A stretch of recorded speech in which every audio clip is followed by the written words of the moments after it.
A. Apto para todo público.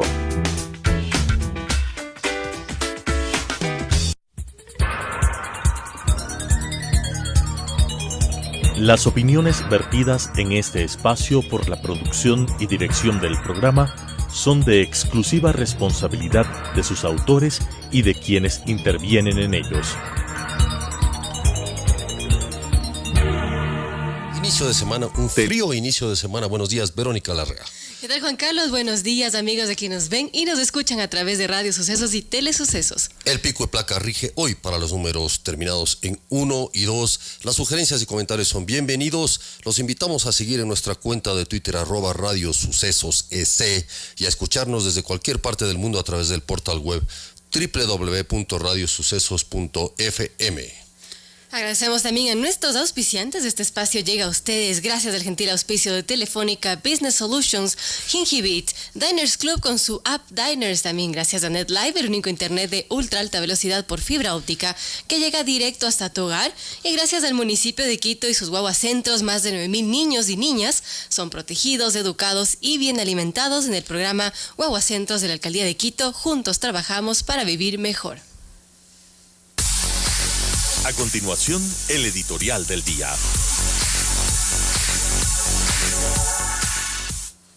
Y bueno, presentamos el editorial de esta mañana. Se titula Correa cae en lo más bajo de la miseria humana. Lo escribe Martín Pallares en el portal 4 Pelagatos.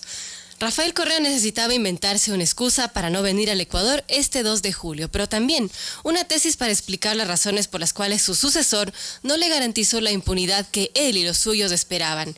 Y cuando ensayó hacerlo, lo que produjo fue una deprimente demostración de miseria humana. Ocurrió en Madrid, donde concedió una entrevista al periodista Andrés Gil de eldiario.es. En la entrevista, Correa se inventó una excusa que produjo una violenta reacción de condena e indignación en redes sociales. Estamos evaluando con mis abogados, dijo. A mí me molestan ciertas cosas, pero tengo algunas cuestiones familiares. Mi hija sufrió un accidente de tráfico grave y no puedo descuidar a mi familia en este momento, dijo cuando Gil le preguntó si iría a Quito a presentarse ante la Corte Nacional este 2 de julio, como se lo ordenó la jueza Daniela Camacho, que investiga el secuestro de Fernando Balda en Bogotá. La excusa no podía ser más fallida y torpe. Para comenzar, la lanzó estando en Madrid y no en Bruselas, o donde se encuentre su hija. Sí, en efecto, ese es el motivo que tanto lo ata a su nido familiar y le impide viajar. Además, para alguien que esté más o menos informado, resulta muy extraño que el expresidente haya dicho que no puede viajar por su hija, cuando no ha parado de viajar en las últimas semanas. Un día en Caracas, festejando el triunfo de Maduro, otro en La Habana, asistiendo al cambio de mando en Cuba, poco después en Moscú, asistiendo al Mundial de Fútbol, y luego en Buenos Aires dando entrevistas y ahora en Madrid, a donde vuelve luego de pocos días de haber estado ahí. Escogió precisamente el 2 de julio para estar con su hija tan gravemente accidentada. La excusa de Correa cayó como una piedra en redes porque es muy difícil creer que sea sincera. El segundo acto y seguramente el punto más alto de la miseria humana fue la interpretación que hizo a Gil sobre la conducta de Lenín Moreno en el gobierno. Según Correa, una persona que sufre de una parálisis no puede actuar sin amargura y frustración. Es decir, que alguien como un problema como el del actual presidente solo puede ser perverso y vengativo. Ha sido, dijo, un impostor profesional, un lobo disfrazado de cordero sin convicción, pero yo creo que también hay algo patológico. Algunas veces las personas que han sufrido una tragedia como la que él sufrió, él era un deportista, le metieron un balazo en la espalda y quedó condenado a una silla de ruedas, guardan una amargura, una frustración con la vida, una frustración hacia los demás que no han sufrido esta desgracia, que cuando tienen poder desfogan esa amargura. No quedó ahí y coronó su razonamiento con esto. Nosotros creemos que va por ahí también el asunto porque es demasiado grave, ya es patológico, dijo Correa. Como seguramente en algún remoto lugar de su conciencia algo le sonó extraño de su propio razonamiento, adornó su discurso y dijo que existen estudios académicos que refuerzan lo que argumenta. Ni siquiera estuvo dispuesto a hacerse cargo de la infamia que acababa de proferir y condensó de forma nítida su constante tendencia al acoso y al bullying. Correa no quiere venir al Ecuador porque tiene miedo de que la justicia actúe en su contra como él la hizo actuar en contra de sus críticos. Y cree que Moreno no hace lo que él quiere porque, según su razonamiento, la gente actúa necesariamente como él, guiada únicamente por odios y frustraciones. Hemos presentado el editorial del día.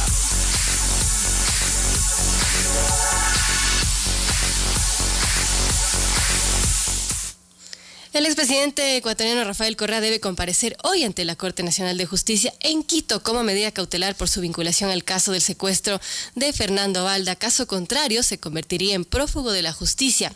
Tras su procesamiento el pasado 18 de junio en el denominado caso Balda por intento de secuestro o secuestro frustrado, como arguye el exdiputado afectado, la jueza que instruye el caso en la Sala de lo Penal de la Corte, Daniela Camacho, negó la apelación presentada por el letrado de Correa, ratificando esta medida cautelar. El expresidente deberá presentarse cada 15 días ante la sede judicial de la capital ecuatoriana, siendo la primera comparecencia hoy. Sin embargo, se conoció que Rafael Correa estuvo el fin de semana en Roma, Italia, para entrevistar al político Beppe Grillo, uno de los fundadores del movimiento de 5 estrellas para el programa que mantiene la cadena de Russia Today. Correa ha viajado a Roma desde Madrid, donde dio esta polémica entrevista que acabamos de darla en el editorial. En España, como se mencionó, Correa dijo que su hija había sufrido un grave accidente de tránsito y que se encontraba en su casa en Bélgica y que por ello no podría viajar al país. A propósito, Verónica, estimados oyentes, como noticia de última hora tenemos que hoy en la hora de Bruselas, 11:40 de la mañana, el expresidente se presentó ya ante el Consulado de Ecuador en Bruselas. Va con la siguiente carta. Durante la audiencia de vinculación al llamado caso Balda, realizado el lunes 18 de junio del 2018, el fiscal encargado Paul Pérez Reina solicitó mi presentación periódica ante una delegación diplomática de Ecuador en Bélgica. Como expresidente, es mi deseo cumplir con las exigencias procesales, a pesar de ser evidente la persecución política y judicial que he sufrido en los últimos meses, por lo que le solicito muy comedidamente certificar que me he presentado en el Consulado del Ecuador ante el Reino de Bélgica el día de hoy, lunes 2 de julio del 2018 a las 11 horas. Agradezco de antemano la atención a la presente. Firma Rafael Correa Delgado, expresidente constitucional de la República del Ecuador. Esa es la carta que presentó el expresidente. No tiene otra argumentación. Cita el pedido del fiscal encargado Paul Pérez Reina, pero lo que tiene que cumplir es una orden del juez, de la jueza en este caso, no el pedido de un fiscal, sino la orden de la jueza. Ese es el punto central. Entonces, eso entrará a debate ya, supongo que jurídico, y veamos qué va a pasar rápido en estos días. Estamos con el vicealcalde de Quito, Eduardo del Pozo. Bienvenido, Eduardo, gracias por estar con nosotros a esta hora de la mañana. Creo que la coyuntura política te merece un comentario, no sé cuál es tu criterio respecto a toda esta situación, sobre todo estas declaraciones que Martín Pallares califica de miseria humana, ¿no? Una calificación dura, pero de todas maneras vemos que sí, no se puede caer tan bajo o más bajo en este tema, en este tipo de temas. ¿Cuál es tu criterio, Eduardo? Antes de entrar a temas de la ciudad, por supuesto. Buenos días, Juan Carlos. Buenos días, Vero. Muchas gracias por la invitación. Un saludo a todos los que nos acompañan. Mira, resulta hasta gracioso escuchar este tipo de declaraciones del señor Correa. Él era quien efectivamente agredía y tenía un odio férreo hacia los opositores, a quienes pensábamos distinto. Él es el que manipulaba la justicia para tratar de acallar las voces de personas que pensamos o que creíamos que las cosas no estaban caminando bien. Un ejemplo de aquello soy yo. Casi me voy 15 días preso por un juicio de este señor, por yo hablar tranquilamente en una radio de la capital, opinando en contra y hablando de la coyuntura política. Resulta ahora totalmente ilógico que este señor, que antes abusaba, como lo mencionábamos, de esta manera de la expresión en el Ecuador, de la prensa, de todo el control que tenía del aparataje estatal, de todos los poderes y funciones del Estado, ¿no es cierto? Ahora venga a criticar inclusive a un funcionario, a un ex vicepresidente de la República de él, ¿no? De su misma línea política, ¿no? Y que sin duda alguna venga a hacerlo de una manera tan denigrante, ¿no? Realmente, yo sin afán de defender a Lenín Moreno, con quien discrepo ideológicamente muchísimo, con quien creo que le faltan muchísimas cosas por hacer, pero tratarlo de la manera que el señor lo ha tratado realmente desdice mucho de lo que somos los ecuatorianos, de lo que somos en nuestro país, y sin duda alguna dice mucho, sí, de lo que es de él, de la calidad de persona, de lo que es el señor Correa. Él realmente ha denigrado muchísimo la política y es una persona nefasta para el Ecuador. Eduardo, se está cocinando un proyecto de ordenanza para la rehabilitación urbana y la convivencia en el espacio público. Ya habíamos escuchado de esto. ¿Es necesaria una ordenanza precisamente para la convivencia en el espacio público en Quito? O sea, ¿hemos llegado a tal punto? Mira, ¿O de qué se trata? Las ordenanzas es la normativa que permite y que establece las normas básicas para que las cosas se desarrollen. Por ejemplo, al hablar justamente de las veredas del espacio público, tú tienes que tener una normativa clara que te establezca las normas básicas de cómo mantenerlas, de qué características deben tener. Hoy por hoy realmente existe una ordenanza que trata sobre este tema, pero que sin duda es ineficaz, es ineficiente, no es completa. ¿Por qué? ¿No es cierto? ¿Qué es lo que falla en esto? Y mira, lo que trato de promover con esta ordenanza que acabé de presentar hace apenas 2 semanas atrás, justamente es permitir que Quito se convierta en una ciudad caminable. Ya. Que Quito sea una ciudad inclusiva, no solo para una persona, no solo cuando estás caminando tranquilamente por las calles, pero para una persona con discapacidad, por ejemplo, es realmente más complejo todavía transitar por la urbe de Quito, ¿no? Cuando tú sales por aquí, sales a la vereda, intentas caminar hacia la esquina, primero que te vas a encontrar con 10.001 obstáculos arquitectónicos que te permiten caminar tranquilamente y que a lo mejor incluso te obligan a bajar a la calle para poder continuar caminando, sí, poniendo en riesgo tu vida, poniendo en riesgo la seguridad. Y no se diga si es que vas aún todavía con un coche, un coche de bebé, o si es que vas una persona con silla de ruedas, una persona con discapacidad, una persona no vidente. Es aún más complejo todavía. Sigues caminando y te encuentras con un paso para acceso a vehículos que te significa una grada o para arriba o para abajo, ¿no? Que te hace imposible caminar. ¿Te refieres a en las veredas? Hay los desniveles de los garajes. Los desniveles para los garajes, correcto. Ese es el tema central, porque de alguna manera es imposible andar normalmente, o menos en sillas de ruedas, menos con coche de bebé. En esas. Ahora, ¿qué se hace? Cuando tú llegas a la esquina, sí, ¿no es cierto? Intentas cruzar hacia la siguiente vereda, sí, ¿no? Tú te encuentras primero con que existe una grada. No existe una rampa a nivel de calle, ya, con señalización podotáctil que te permita cruzar a través de un paso cebra debidamente señalizado hacia la otra vereda. Esto debería suceder no solo en las principales vías de la capital de la República, debe suceder en todas las esquinas, ¿no? Esto se ve en ciudades importantes de otros países, se ve en distintos sectores, en distintos metrópolis del mundo entero. ¿Y por qué no pensar que Quito puede llegar a aquello? Hay que pensar justamente en que la movilidad, por ejemplo, tiene que tener como prioridad al peatón. Existe una pirámide de la movilidad, en donde primero en la cúspide está el peatón, después está el ciclista, después del ciclista está el transporte público, después de aquel transporte público está el transporte privado y luego el transporte de carga. Aquí que sucede totalmente al revés. Aquí pensamos primero en el transporte privado, ¿no es cierto?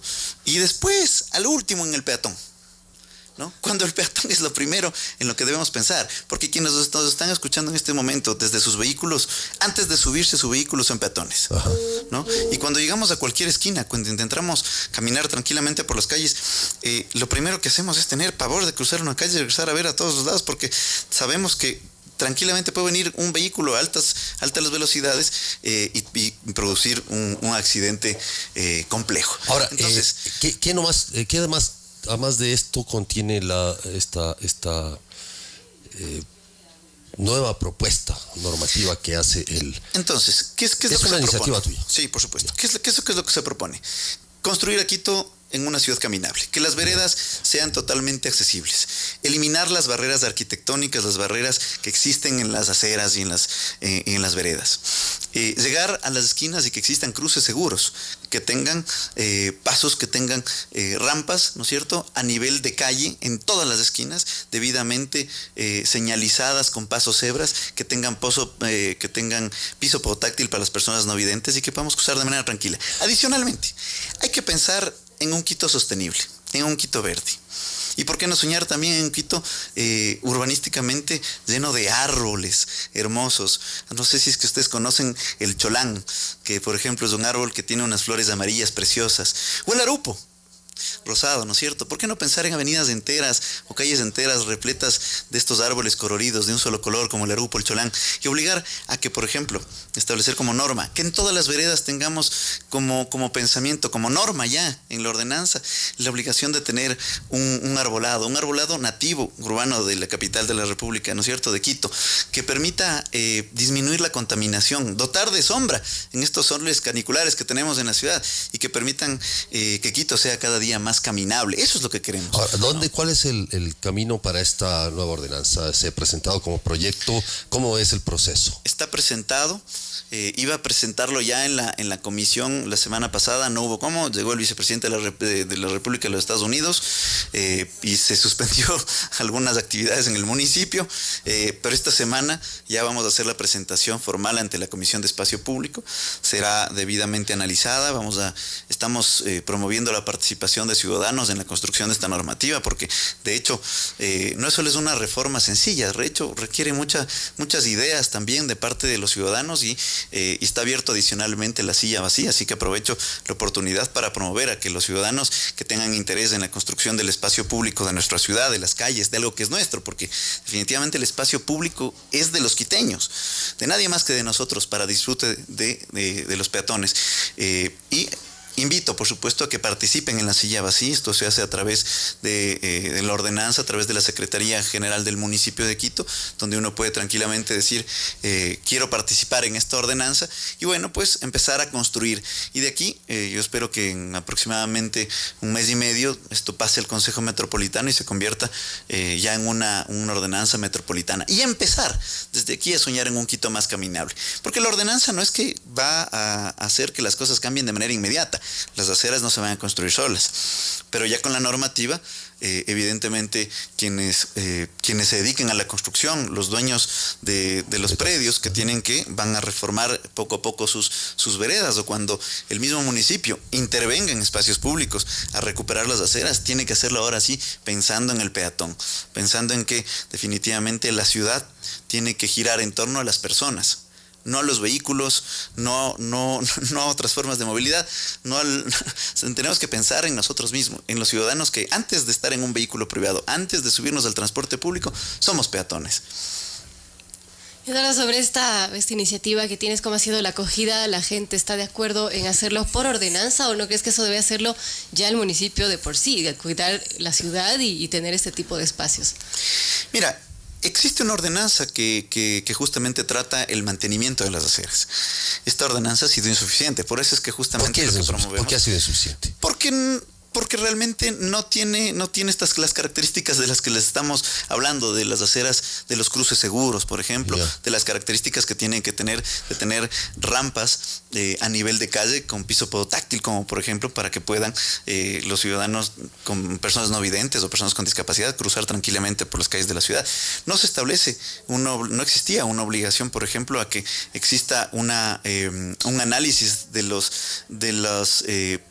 obstáculos que existen, por ponerle un nombre, de las barreras arquitectónicas que existen a nivel de todo el distrito metropolitano en las aceras, ¿no? Eso es impresionante. O sea, ustedes caminen por las aceras y van a ver que no a ver si es que lo logran, ¿no? O sea, es muy complicado. Es muy complicado. Quito no es una ciudad caminable. Y esto no tiene que ser solo en las principales vías de nuestra ciudad. Vemos la 10 de agosto, la Amazonas, ¿no es cierto? Este tipo de cosas tienen que darse en todas las calles de nuestra ciudad. Las personas que nos están escuchando y ustedes que vivimos en distintos sectores, cuando ustedes salen a la calle a comprar, salen de su casa a comprar el pancito del día, ¿no es cierto? Seguramente que se encuentran con lo que les estoy comentando. Primero unas veredas llenas de cemento, sin árboles, ¿no es cierto? O con las justas, con algunos arbolitos, ¿no es cierto? Y te encuentras con unas veredas, con unos obstáculos, con unas rampas, con unos desniveles para que puedan entrar los vehículos, ¿no es cierto? Que hacen imposible que una persona tranquilamente pueda caminar. Peor aún, si es que es una persona con discapacidad, una silla de ruedas o el coche de un bebé. Realmente es imposible, y eso es lo que se quiere justamente cambiar. Se está estableciendo, por ejemplo, la obligación de tener un manual de parques accesibles, un manual técnico para los municipales, ¿no? Y esto va de la mano también con otras reformas que nace del Consejo Metropolitano, no del alcalde, de una reforma al EMOP. también, ¿no? Que esta reforma LEMOP también tiene que ver con los espacios públicos. ¿Qué institución de la municipalidad maneja el espacio público de la ciudad? Hoy por hoy es LEMOP, es la empresa municipal de obras públicas que está repleta de atribuciones y competencias y que ninguna le hace muy bien, ¿no es cierto? Porque hay el punto... Está demasiado cargada, ¿no? Y una de las reformas que se está planteando desde el Consejo Metropolitano también es justamente tratar de quitar esta competencia de espacio público hacia el EMOP. Y tratar de, en mi criterio particular ahí, es de promover una desconcentración, ¿no es cierto?, del aparataje municipal, ¿cierto? Es tan grande el municipio de Quito que una sola empresa no sabe qué es lo que pasa en Guamaní y en Calderón al mismo tiempo. Es decir, que necesitamos fortalecer, por ejemplo, las administraciones zonales, dotarles de mayor competencia. Que la misma plata que se le daba al EMOP para manejar el espacio público vaya directamente a las administraciones zonales. Y sean los ciudadanos que puedan incluso hasta criticar a su municipio de cerca, qué es lo que está pasando con el manejo del arbolado, de los parques, por ejemplo, y que se convierta en algo mucho más eficiente, ¿no? Entonces, estamos en un momento importante en el municipio en donde tenemos que repensar algo que no está funcionando, repensar algo que desde la época Barrera fue creado bajo una lógica de más Estado, de más empresas públicas, de mayores grados jerárquicos, de etapas de planificación y otras de ejecución, que han hecho definitivamente que el aparataje burocrático sea muy trabado en el municipio de Quito. Entonces hay que repensar aquello para que cosas como las que estoy planteando sean ejecutables, que después no queden ordenanzas, sino que sean las administraciones zonales, por ejemplo, quienes en el 2018 comiencen a ejecutar, implementar los pasos seguros en todo el distrito metropolitano de Quito, a pintar los cruces cebra y hacer estos cruces seguros que ya van a estar establecidos en ordenanza, ¿no es cierto? Hacer este mapeo de todos los obstáculos arquitectónicos en la vía pública, de la siembra del arbolado urbano, ¿no es cierto? Todo esto hay que implementarlo, ojalá, si es que se convierte en ordenanza, desde el 2018 en adelante. Mucho por hacer. Es una visión mucho más grande de lo que se quiere como ciudad. Gracias al vicealcalde de Quito, Eduardo del Pozo. Mucho por hacer en esta ciudad todavía. Gracias, sin duda y alguna. gracias, apoyamos necesariamente esta iniciativa. Creemos que es fundamental que haya este tipo de propuestas para que facilitar la vida de los quiteños y cumplir precisamente este acto de convivir o de convivencia en el la espacio. calidad de vida, sin duda alguna. Muchas gracias a Eduardo del Pozo, vicealcalde, por su visita. Estamos volviendo luego de un momento ya con el señor ministro de Hidrocarburos, César Pérez.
¿Aburrido en casa? Vacacional El Parque. Del 2 de julio al 31 de agosto, sitio ideal para aprender, divertirte y hacer nuevos amigos. Actividades globofexia, cometas, mini soccer, mini chef, arte, dibujo y maquetería. Huerto, teatro y títeres origami, spa. Juegos tradicionales, salida de campo, baile. Visitarias La 29, alas que transforman vidas, crédito para microempresarios, para vivienda, viajes, salud y compra de vehículo, además cuenta de ahorros, inversiones, tarjeta de débito, servicio médico y esequial, seguro de vida, transferencias en línea y mucho más. La 29, alas que transforman vidas.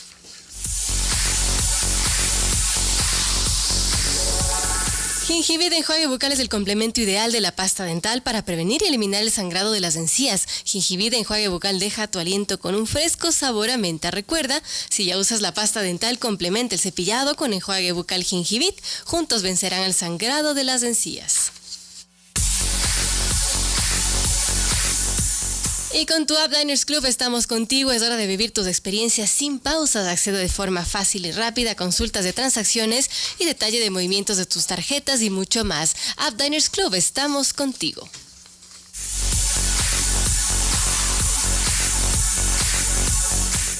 7 de la mañana con 28 minutos, estamos en señal en vivo de televisión abierta, canal 29 UHF, TV Cable, canal 73, Claro TV, canal 43 y también transmitiendo en Radio Sucesos 101.7 FM. Buenos días al señor ministro de Hidrocarburos, Carlos Pérez.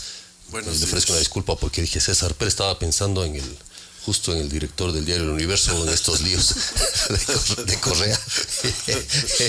Le ofrezco una disculpa, señor ministro. No se preocupe. Bueno, yo creo que hay algunos temas pendientes, señor ministro. Gracias por estar con nosotros. A las órdenes. Saludamos junto a Verónica Larrea y a nuestros oyentes de radio y televisión y que nos ven en televisión. Primero, yo creo que ya usted tendrá clarísima una evaluación o diagnosticado, sobre todo el tema eléctrico, que me parece un tema pendiente. Hay algunos, usted había mencionado ya a lo largo de meses atrás, las dificultades que estaban encontrando en el tema eléctrico, en cómo estaban funcionando los proyectos, en estos grandes o mega obras que se habían planteado. ¿Cuál es su diagnóstico, señor ministro, al respecto? Y si le puedo hacer una pregunta, es decir, el cambio de matriz productiva o matriz energética, más bien, de cómo se concibió, ¿es posible todavía? Bienvenido. Buenos días. Sí, efectivamente yo creo que es una necesidad y una obligación del país cambiar a una matriz que sea más sustentable, una matriz más limpia, y yo creo que en concepto eso está bien. Han habido problemas en los varios proyectos que se iniciaron, no todos ellos están operativos, realmente 3 están operativos y 5 todavía queda mucho por hacer. ¿Estos que quedan por hacer están retrasados o cómo? Están retrasados, algunos de ellos suspendidos. Yo acabo de estar el día viernes, por ejemplo, en el Toachi Pilatón, que de acuerdo a todos los informes que nosotros tenemos es un proyecto que tiene un avance del 95% según informes anteriores. El día viernes que me reuní con los técnicos allá, resulta que no hay un avance del 95%, que ese avance es menor. Pero más preocupante que eso, asumiendo que el día de hoy resolvemos los problemas con la empresa china, con la empresa rusa, con los fiscalizadores, todavía ese proyecto tiene al menos 2 años de trabajo para que entre en operación completa. O sea, podrían entrar algunas partes del proyecto porque ese proyecto consta de 3 sistemas generadores hidráulicos. Entonces, realmente causa preocupación que todos estos proyectos tengan todavía un buen proceso por delante. San Francisco esperamos que entre ya en funcionamiento en agosto de este año. Del Zitanizagua también esperamos que entre en este año, pero hay todavía estos otros 3 proyectos que están quedados y que requieren avanzar. Hay costos que se han incrementado significativamente desde el costo inicial propuesto para los proyectos. Entonces hay una cantidad de cosas que hay que ir resolviendo. Y hay problemas técnicos en algunos que tenemos que ver exactamente qué pasa. Es el caso de Coca-Cola, que hay problemas en el metal de los distribuidores. Estamos contratando una empresa que haga un análisis a ver si eso es un daño que se puede manejar o es un daño que podría causar valga la redundancia, un daño catastrófico en la hidroeléctrica, y queremos estar seguros antes de poder llegar a la firma de un acta de entrega-recepción definitiva con la empresa de que las cosas van a durar los 50 años que para el tiempo que se diseñan este tipo de proyectos, ¿no? Coca-Cola está funcionando. Está funcionando y está trabajando a su máxima capacidad. En los próximos días vamos a parar la turbina número 2 justamente para revisar si hay daños adicionales en los distribuidores de fisuras, etcétera. Pero está funcionando, está operando a su total capacidad. Ese no es el problema. El problema es, estamos seguros de que el proyecto va a durar el tiempo para el cual fue diseñado y no vamos a tener problemas antes de eso, ¿no? Señor ministro, usted ha mencionado que en estos meses bajo su gestión se está ordenando la casa en el tema del sector eléctrico. En general, ¿cuál es su evaluación? ¿Por qué sucede esto de que ya ha sido una constante en el país, los proyectos que muchos cuestan más de lo que se estipuló, etcétera? ¿Qué está pasando en el sector eléctrico y en general en los proyectos que hace nuestro país? Yo creo, este es un punto de vista muy personal. Yo creo que ha habido falta de planificación en los proyectos. O sea, cuando usted se lanza un proyecto y resulta que encuentra problemas geológicos, es que no se hicieron los debidos estudios antes, no hubo suficiente planificación, y a veces vale la pena invertir un poco de dinero y tiempo en planificar y no apurarse en estrenar proyectos nuevos para cumplir un tiempo, el hecho de que se acabe un gobierno y tener que inaugurar proyectos. Entonces, a mi criterio es eso, falta de una planificación proyecto a proyecto. No hablo el macro de la planificación del sector, sino proyecto a proyecto. O sea, voy a construir este proyecto, tengo que planificar, tengo que hacer análisis técnicos, geológicos, de aguas, etcétera, para luego ya tener esto, porque muchos de los sobreprecios resultan que se dan porque no se contempló una falla geológica en un proyecto, o la geología que había no era la que se esperaba, era más duro, menos duro, hubo que desviar el río de acuerdo al plan original, etcétera, y eso hace que los proyectos se encarezcan por una falta de planificación. Señor ministro, pasando a otro punto, usted acaba de venir de la reunión de la OPEP, ¿cómo le fue? Bastante bien, creo yo. Tuvimos una participación activa en la reunión esta. El Ecuador es un miembro activo y jugamos ahí ya con las ligas mayores. Entonces, fue positivo. Como de estar en el Mundial. Sí. Entonces, yo creo que las decisiones que tomó la OPEP fueron buenas. Hay una liberación de cierta producción para llegar a los límites que habíamos acordado en el 2016, de tal forma de que cada uno de los países pueda cumplir sus metas. Eso basado en la situación actual geopolítica del mundo, con las restricciones que tiene Irán en este momento, con los problemas de cumplir con la producción que tiene Venezuela, México, etcétera. Entonces eso nos ha ayudado. Y por otro lado, yo creo que el repunte del precio del petróleo ha sido importante para nosotros. En estos días ha estado ya por encima de $74, lo cual es muy positivo para el presupuesto del Estado, dinero que nos hace mucha falta. Ahora, señor ministro, el acuerdo fue desde julio, o sea, ya desde ya, aumentar 1 millón de barriles por día. Sí. ¿Esto cómo le impacta al Ecuador? De hecho, ha de impactar en el precio. Sí. ¿Cierto? Hay que entender cuál fue el acuerdo. El acuerdo fue que cada uno de los países pueden llegar a producir su cuota, pero no está autorizado que yo, si tengo la capacidad de producción, pueda producir la cuota del vecino. solo estoy autorizado a cumplir mi cuota. Eso significa que no vamos a llegar al 1.000.000 de barriles adicional, probablemente 700.000 barriles, una cosa así, porque hay países como le digo, Venezuela, etcétera, que no van a poder. Los que sí van a poder obviamente cubrir su cuota es Arabia Saudita, Rusia, etcétera, son países que tienen la capacidad de producción casi inmediata. En nuestro caso estamos subiendo la cuota, ya estamos llegando a los 520.000 barriles y vamos a ir un poco más allá inclusive nosotros. Entonces eso le beneficia al Ecuador porque podemos tener una mayor producción sin quebrantar los acuerdos que se tiene con la OPEP. Oiga, ministro, ¿cómo son estas negociaciones? O sea, usted cuéntanos un poco para que nos ponga en... Usted llega allá, ¿con quién se habla? ¿Cómo se habla? ¿Cómo son estas negociaciones? Primero hay reuniones bilaterales entre países que tenemos afinidad. Un poco se sondea cuál es el punto de vista de uno y otro. Habían dos aspectos críticos en esa reunión. Uno era el incremento o no de la tasa de producción, y dos, tratar en el seno de la OPEP asuntos políticos como es la restricción de Estados Unidos al crudo de Irán, las sanciones a Venezuela, y entonces son discusiones fuertes. Luego de estas reuniones bilaterales, antes de entrar en la reunión donde se reúnen todos los miembros, hay unas reuniones en el costado, en donde, por ejemplo, se reúne a Arabia Saudita, Irán, que son tradicionalmente países que tienen sus diferencias grandes políticas, y llegar a un acuerdo en eso significa que tienen que ceder su posición.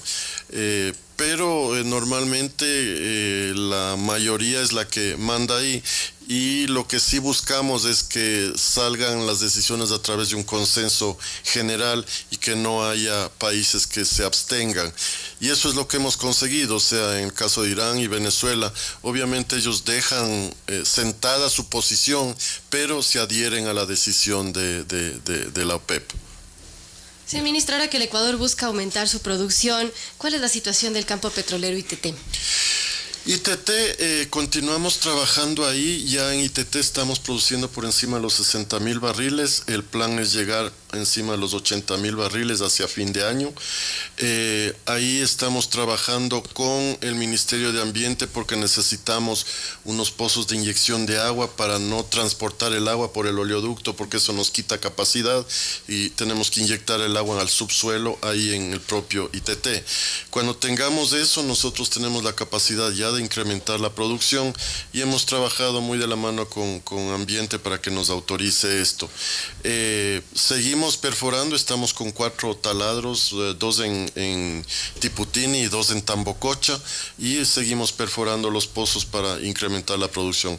Se están construyendo facilidades de superficie para tratamiento de agua, son volúmenes bastante grandes. A fin de año nosotros vamos a tener que manejar alrededor de 1.000.000 de barriles de agua allá, agua que no puede ser dispuesta al ambiente, ni a los ríos, ni a nada de eso. Por eso es que necesitamos la capacidad de inyectar esa agua al subsuelo de donde viene el agua, o sea, es devolver al subsuelo de donde vino el agua. Entonces, principalmente ese es el problema técnico, pero tenemos maneras de resolverlo. Y respecto al impacto ambiental que existe en esa zona, que es un poco frágil. Miren, yo estuve la semana pasada en la asamblea presentando los avances justamente socioambientales del proyecto. Es una obligación que el ministerio tiene con la asamblea y cada 6 meses tenemos que estar allá. Y se les ha mostrado todo lo que estamos haciendo. Los asambleístas estuvieron muy satisfechos de ver, inclusive el 18 y 19, si no me equivoco la fecha, van a entrar la comisión de biodiversidad de la asamblea al ITT a verificar en sitio cómo se están haciendo las cosas. Estamos siendo extremadamente cuidadosos en el manejo de eso. Yo les decía, yo soy su primer defensor del ambiente y visito regularmente allá para ver que todo esté bien. Manejamos procesos, políticas muy estrictas para evitar cualquier tipo de daño al ambiente y a las comunidades que viven en la zona aledaña. Y además se está invirtiendo unas importantes sumas de dinero en la comunidad que vive allá, proveyéndoles de agua potable, electricidad, todos los aspectos básicos que necesitan las comunidades. Estamos haciendo inversiones importantes en ese sentido como Petroamazonas. Sin embargo, persiste, señor ministro, la ampliación de la frontera petrolera genera obviamente las críticas de los sectores ecologistas, de los sectores indígenas también. Se han organizado movilizaciones al respecto. Básicamente hay una posibilidad de rever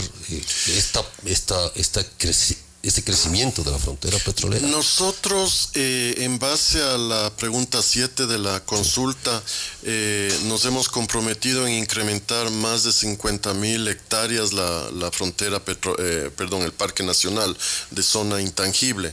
Eso ya fue presentado luego de un estudio que se hizo con el Ministerio de Justicia, de Ambiente y nosotros, y ya eso está en manos del señor Presidente de la República para que dé el visto bueno. Tenemos inclusive el bloque 43, que es el ITT, vamos a subir hacia el norte el límite de tal manera que sea terminantemente prohibido, o sea, ya vamos a sacar la zona intangible de ese bloque. Todavía nosotros tenemos la intención de desarrollar el campo Ispingo, que está dentro de la zona de amortiguamiento. Eso obviamente requiere un permiso especial de ambiente y trabajaremos en eso. Pero estamos reduciendo máximo a 300 hectáreas del impacto en el casi 1,000,000 de hectáreas que tiene el Parque Nacional Yasuní. Entonces, el impacto, si bien se podría decir que existe, está limitado a un avance bastante pequeño y se ha optimizado espacios de tal manera de reducir totalmente el impacto que se pueda tener en el parque. Me refería básicamente, señor ministro, a la ronda petrolera, a todo lo que viene a futuro sobre los nuevos campos para exploración y explotación. Ya, a ver, los campos que van a salir ahora en la ronda intracampos en un par de semanas, eso está en el nororiente ecuatoriano, son campos que ya están alrededor de los otros campos, ahí no veo mayor problema. Lo que se cuestiona son los campos del suroriente, los que están pegados a la frontera con Perú. Esa ronda pensamos sacarla el último trimestre de este año. Si bien se hizo la consulta previa y se trabajó con las comunidades, todavía los grupos indígenas y los líderes indígenas consideran que no es suficiente. El compromiso nuestro es hacer una nueva ronda de consulta y presentarles a ellos los planes para que se pronuncien y nos hagan los comentarios que se requieran para poder ir adelante con esta ronda. Hay ciertas zonas que ellos consideran que son críticas de evitar que haya ingreso, hay pueblos ancestrales allá que hay que ver cómo se maneja. Entonces tendremos que revisar eso. Cabe aclarar que estas consultas no son vinculantes por ley, y entonces lo que sí nos toca es sentarnos con ellos y ver efectivamente cómo manejamos la situación para evitar cualquier problema social. Terminamos, Vero. Ministro, ¿cuáles son sus planes inmediatos en las próximas semanas, de los próximos meses?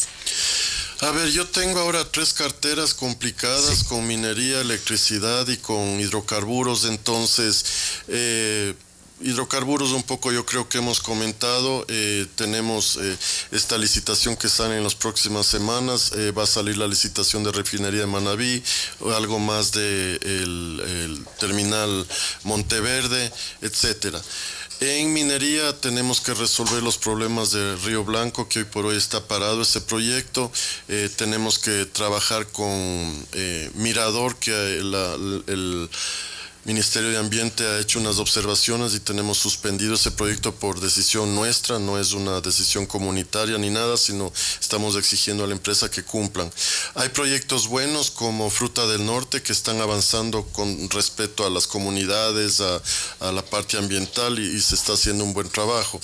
Tenemos que definir claramente con ambiente cuál va a ser la frontera minera, o sea, qué áreas son minables y qué áreas no son minables de una vez para todo el mundo sepa y que no entre en el catastro, etcétera. Ese es para mí el primer trabajo que tenemos que terminar en minería y decir, ok, del Ecuador estas áreas están fuera de límites, listo, estas áreas son minables y posteriormente a eso decidiremos qué porcentaje de incremento de concesiones queremos anualmente. Estamos hablando del 1.25 anual de crecimiento en cuanto a concesiones, que es un número relativamente pequeño, pero estamos controlando.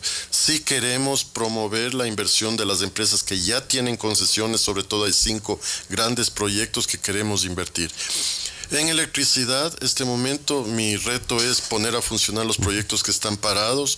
Tenemos suficiente capacidad, no es un problema de que la demanda exceda la oferta. Tenemos suficiente oferta de energía, inclusive estamos exportando a Perú y a Colombia, pero tenemos que irnos preparando hacia el futuro. No podemos permitir que algún momento la demanda exceda la oferta y ahí sí como país vamos a estar en problemas. Entonces tenemos que trabajar en resolver que esos proyectos empiecen a operar adecuadamente y hay problemas legales que tenemos que ir resolviendo con el apoyo de la Contraloría y la Procuraduría del Estado.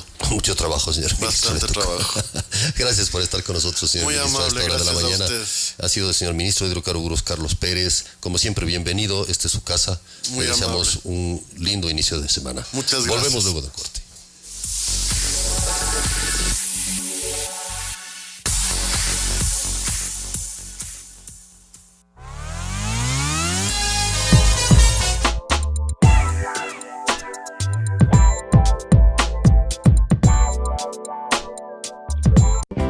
¿Aburrido en casa? Vacacional el Parque.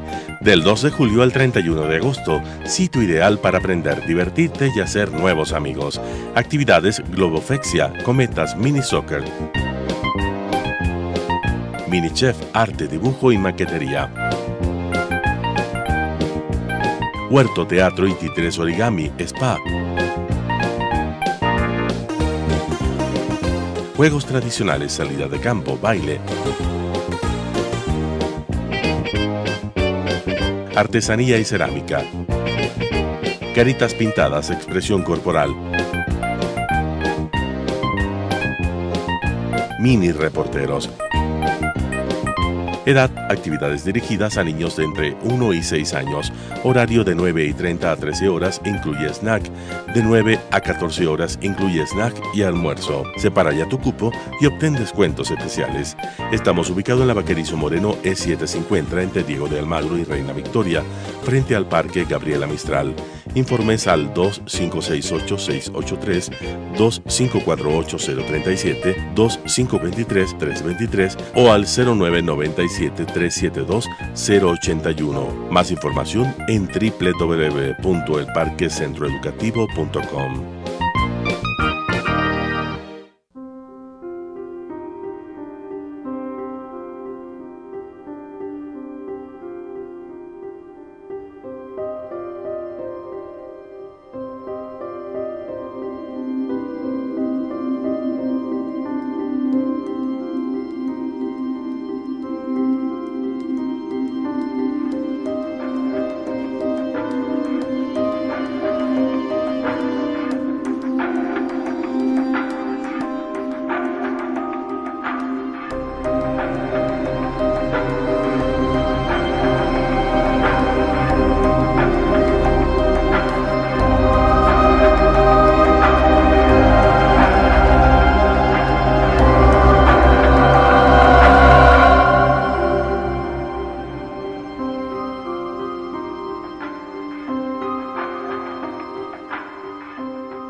Si tienes una empresa, seguro buscas eficiencia, productividad y nuevas formas de generar ingresos. Con las soluciones digitales de Telefónica Business Solutions, ahora todo es posible. Telefónica Business Solutions llega primero al futuro.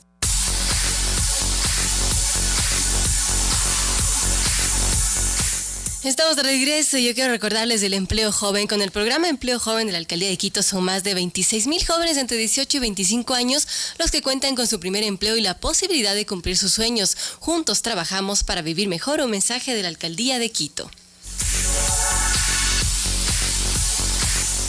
Bueno, tenemos noticias de México. Andrés Manuel López Obrador ganó este domingo las elecciones presidenciales en ese país, según varias encuestas de boca de urna, y lleva a la izquierda al poder de la segunda economía latinoamericana por primera vez en la historia. En su tercer intento consecutivo de alcanzar la silla presidencial, AMLO, como se lo conoce entre los mexicanos, se presentó como el candidato antisistema y obtuvo más del 40% de los votos, según 3 encuestas a boca de urna, más de 20 puntos por delante de su rival Ricardo Anaya, impulsado por una coalición de derecha e izquierda, el PAN, el PRD y el Movimiento Ciudadano, y aún más de José Antonio Meade del oficialista Partido Revolucionario Industrial, el PRI. 7 de la mañana con 52 minutos, estamos transmitiendo en vivo en la señal abierta de Radio Suceso 101.7 FM, también en televisión abierta, canal 29 UHF, Telesucesos, canal 73 en TV Cable, canal 43 en Claro TV. Estamos en línea directa con Javier Garza desde México. Buenos días, Javier. Un batatazo, un home run titula la reforma, 53,8%, el presidente más votado tal vez de la historia de México. ¿A qué se debe esto, Javier? Buenos días, ayúdanos a comprender. ¿Qué tal, Juan Carlos? Buenos días. Así es, home run es precisamente como cabeció el diario Reforma, uno de los principales diarios en México, y aludiendo también a la afición beisbolera de Andrés Manuel López Obrador, que sí, de acuerdo con el conteo rápido de la autoridad electoral, es decir, es una muestra científica de centros de votación a lo largo y ancho del país, que son tomados como referencia, está dando más o menos un 53% de preferencias para Andrés Manuel López Obrador, lo cual tiene muchísimas lecturas. Como tú comentabas, el candidato más votado en la historia de México, efectivamente tiene una votación sin precedentes, terminará siendo alrededor de 25 millones de votantes a favor de la candidatura de Andrés Manuel López Obrador. Como comparativo, hace 6 años el presidente Enrique Peña Nieto, actual presidente, obtuvo 19 millones. Es también el candidato que obtiene más de la mitad de los votos por primera vez en casi 25 años. La última vez que esto sucedió fue en 1994. Es decir, no se había visto que un candidato presidencial obtuviera más de la mitad de los votos en el último cuarto de siglo, que es cuando se reformó completamente el régimen electoral mexicano. Se independizaron los órganos electorales, dejaron de depender del gobierno, y fue cuando México transita a ya una democracia electoral. Son más votos y es una diferencia más amplia que la que obtuvo, por ejemplo, Vicente Fox cuando él termina con 70 años de hegemonía priista en el año 2000. Es también una ventaja de alrededor de 30 puntos sobre el segundo lugar, que es también una ventaja que no habíamos visto desde hace más de 40 años. Las últimas elecciones en México han estado mucho más competidas, han estado mucho más reñidas, y esta diferencia que está sacando Andrés Manuel López Obrador, que de alguna manera pues parece como de los tiempos en los que el PRI reinaba en México, pero lo estamos viendo ahora en un régimen democrático, la estamos viendo ahora que lo obtiene un candidato de oposición, pues nos habla realmente de los factores que impulsaron a López Obrador, principalmente un hartazgo con la corrupción, un hartazgo con el estado de inseguridad y violencia que priva en el país, un enojo porque la actual administración no ha logrado tampoco el despegue económico que había que había prometido. Es decir, se combina un malestar generalizado en torno al actual gobierno. Creo que sintetizado principalmente en los grandes escándalos de corrupción que marcaron a este gobierno y en el aumento de la inseguridad y la violencia en el país. Javier, sin duda lo que mencionas es un voto de hartazgo frente a los problemas que afronta México, como es la violencia, también la corrupción rampante. Perdón, no te escucho bien. Javier, te saluda Verónica Larrey. Como mencionabas, esto es un voto de hartazgo sobre los problemas que afronta México. Ahora, en cuanto a López Obrador, ¿cuáles son las ofertas que él tiene, que ha hecho en campaña para solucionar estos problemas en México? No se está escuchando nada esa la pregunta, perdóname. Javier, sí, bueno, estamos un problema con el otro micrófono de pronto. Estaba preguntando Verónica Larrea sobre qué desafíos o cómo se mira a López Obrador en este camino, en el fenómeno Morena, digámoslo así, o podemos llamarlo así. Es decir, no solo es su presidencia, no solo es una votación histórica, es también el Congreso Nacional, es también la presidencia, como es la alcaldía de México, por ejemplo, o la alcaldía mayor, etcétera, etcétera. O sea, hay como un cambio, un tsunami político. Ahora, ¿qué se espera de este tsunami político? Si hay visiones que te dicen desde América Latina, o por lo menos desde acá, hey, ya estamos regresando a la izquierda, ¿o qué está pasando desde México? Bueno, lo que se espera son enormes expectativas. Es decir, el ambiente que se vivió ayer en el país era de realmente una expectativa de cambio, de una expectativa de que el nuevo gobierno sea completamente diferente y que empiece a entregar resultados pronto en combate a la corrupción, en combate a la inseguridad, en desarrollo económico, más porque también Andrés Manuel López Obrador va a tener los instrumentos de las mayorías legislativas para lograrlo. Va a ser también el primer presidente en 20 años, más de 20 años, que va a tener también mayorías legislativas en su Congreso. Es algo que no habíamos visto tampoco desde que México transitó a una democracia electoral. Y esto obviamente genera muchísimos riesgos porque la gran pregunta es ¿qué va a pasar cuando Andrés Manuel López Obrador se dé cuenta que el cambio no puede ser tan rápido, porque nunca en realidad es tan rápido como lo esperaba? ¿Qué va a pasar cuando la gente que votó por él, sobre todo la gente que votó por él, que no es simpatizante de largo tiempo atrás, sino que son votantes recién conversos a su causa, y votantes incluso que pudieron haber remontado una serie de temores que se manifestaron a lo largo de la campaña con estas comparaciones de que si López Obrador iba a ser un nuevo Hugo Chávez o que si México se iba a convertir en Venezuela? Y hubo muchos votantes pues que se repusieron a esos temores, que vieron en la esperanza un bien mayor, y votaron por él. ¿Qué va a pasar con eso cuando terminada la luna de miel se den cuenta que el cambio pues no es tan rápido como se prometió? Porque nunca es tan rápido. El ambiente que se vivía anoche en el país es muy similar al que se vivía hace 18 años cuando Vicente Fox sacó al PRI del poder en México, cuando terminó 70 años de hegemonía priista, y se manifestó también toda una esperanza de que realmente había habido un cambio, cuando al final de cuentas pues el cambio no fue lo que se esperaba, fue mucho menor, porque continuó la corrupción, continuó el abuso de poder, continuaron también los arreglos de los distintos grupos de poder para perseguir sus propios intereses políticos, sus intereses personales, intereses facciosos. Entonces, la política en México realmente no cambió. El país no necesariamente cambió como se esperaba. El desarrollo económico que se prometió no llegó tampoco con el vigor que se había prometido. El combate a la corrupción que se había prometido tampoco se dio. Entonces, me da la impresión que esta película ya la vimos y que el país se puede desencantar muy, muy rápido. Gracias a Javier Garza, periodista del Norte de México, director de noticias. Javier, ayer veía a Mario González en la CNN y sus analistas y decían que todavía ha sido una jornada atípicamente pacífica, lo llamaron una fiesta democrática. Solo falta, dijo Mario González, que México le gane hoy a Brasil. ¿Tú qué crees? Pues sí, ¿Estás listo para el partido? Es cierto lo que dice Mario.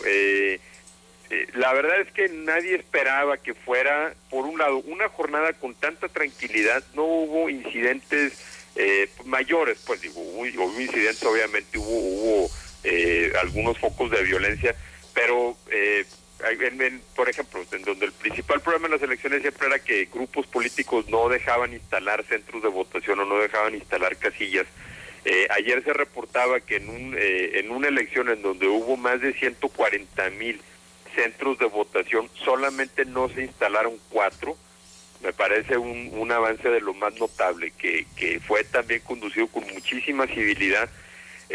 Todos esperábamos también una larga noche de resultados, una incertidumbre, una pelea también, que iban a salir todos los candidatos a autoproclamarse ganadores.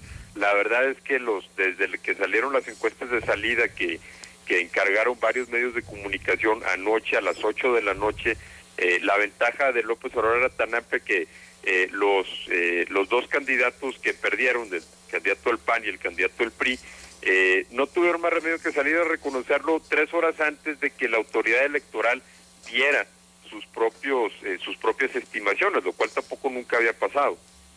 Entonces, fue en ese sentido una jornada muy, muy civil.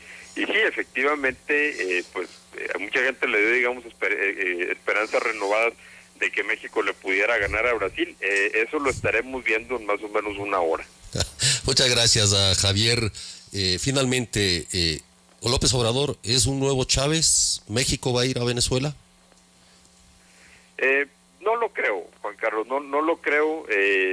Ayer en un discurso López Obrador dio primero, antes de irse al Zócalo de la Ciudad de México, a una multitudinaria evento con simpatizantes, tuvo una conferencia en un hotel de la Ciudad de México, en un lugar más reservado, dio un mensaje de tranquilidad a los mercados que no parecieron vivir muchos sobresaltos desde anoche, que abrieron algunos mercados, los mercados asiáticos, en torno a las especulaciones con el peso.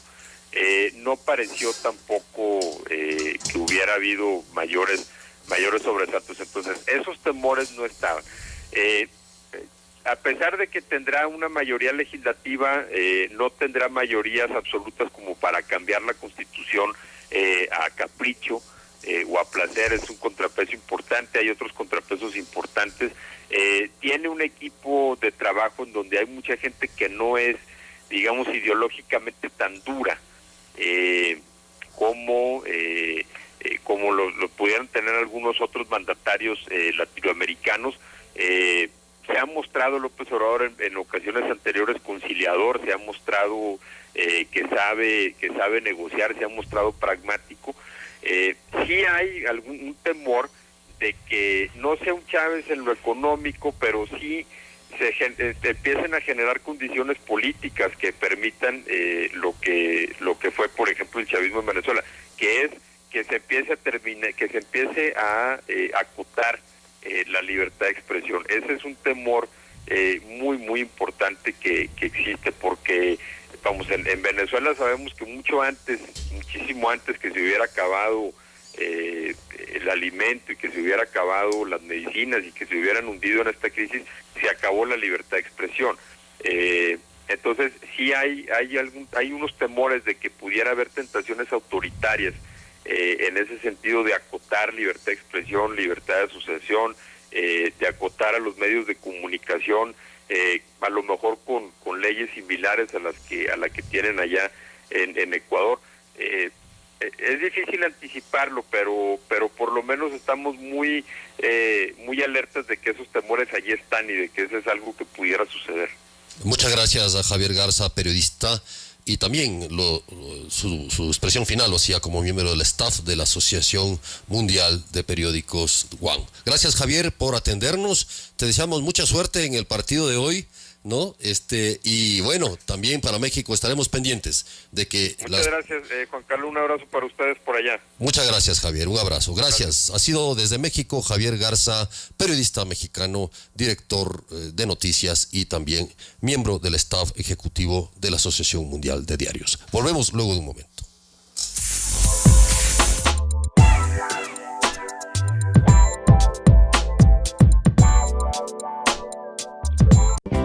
¿Aburrido en casa? Vacacional el Parque. Del 2 de julio al 31 de agosto, sitio ideal para aprender, divertirte y hacer nuevos amigos. Actividades Globofexia, Cometas, Mini Soccer, Mini Chef, arte, dibujo y maquetería. Huerto, teatro y títeres origami, spa. Juegos tradicionales, salida de campo, baile. Artesanía y cerámica. Caritas pintadas, expresión corporal. Mini reporteros. Edad, actividades dirigidas a niños de entre 1 y 6 años. Horario de 9:30 a 13 horas, incluye snack. De 9 a 14 horas, incluye snack y almuerzo. Separa ya tu cupo y obtén descuentos especiales. Estamos ubicados en la Vaquerizo Moreno E750 entre Diego de Almagro y Reina Victoria, frente al Parque Gabriela Mistral. Informes al 2568-683, 2548-037, 2523-323 o al 0997-372-081. Más información en www.elparquecentroeducativo.com. Estamos de regreso en Termas Papayacta Spa. Combina tu pasión por el fútbol con las propiedades únicas de las aguas termales, junto a tratamientos exclusivos de salud y belleza. Visítanos por el día y disfruta de un mundial de sensaciones. Termas Papayacta, en todos los sentidos, tu vida fluye.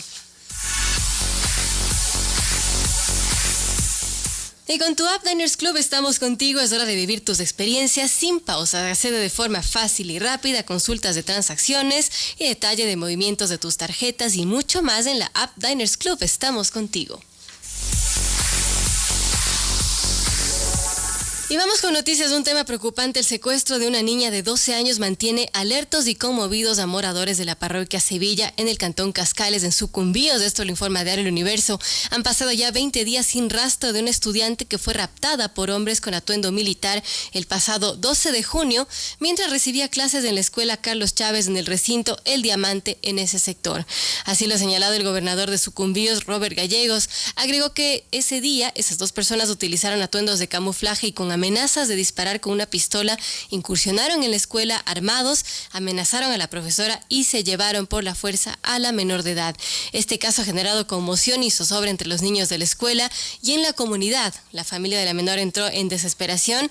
Han realizado recorridos para pedir ayuda a las autoridades locales y a los uniformados para realizar diversos tipos de operativos, pero ninguno ha tenido un resultado positivo. La Dirigencia Nacional de Unidad Popular, UP, ha anunciado que realizará una jornada de movilización a todas las Cortes de Justicia del país para hoy, 2 de julio, esto a propósito de la comparecencia del expresidente Rafael Correa, que no se encuentra en el país. Así lo anunció Giovanni Atariwana, director nacional de la Unidad Popular. Atariwana ha dicho que en un año del gobierno de Lenín Moreno es preciso tener presente que este sigue siendo un régimen de alianza país, donde existen integrantes que van a salir manchados conforme se van descubriendo actos de corrupción, especialmente con el caso del asesinato del general Jorge Gabela. Unidad Popular también realiza un análisis de la Ley de Fomento Productivo aprobado por la Asamblea Nacional y dijo que aspira a superar el 4% de votación popular en el próximo proceso de elecciones, donde participarán con representantes de alcaldías, prefecturas, concejalías y juntas parroquiales. 8 de la mañana con 10 minutos. Gracias por estar con nosotros. Continuar con nuestra atención a quienes se unen a nuestra señal.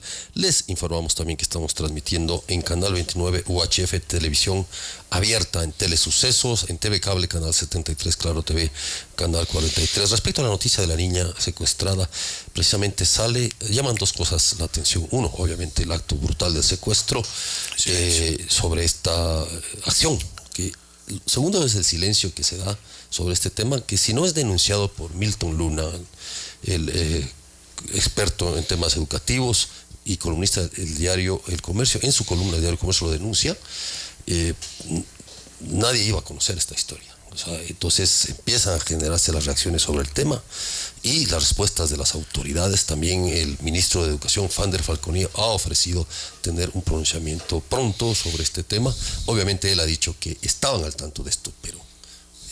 y lo otro es niña de 12 años embarazada.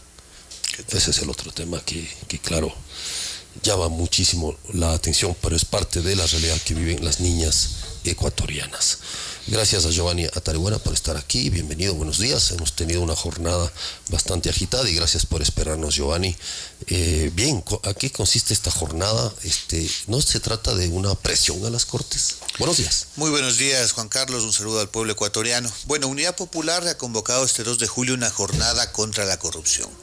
Evidentemente, el día de hoy está convocado a la Corte Nacional de Justicia el expresidente Rafael Correa para presentarse como medida cautelar en el proceso que se sigue en el caso del secuestro de Balda.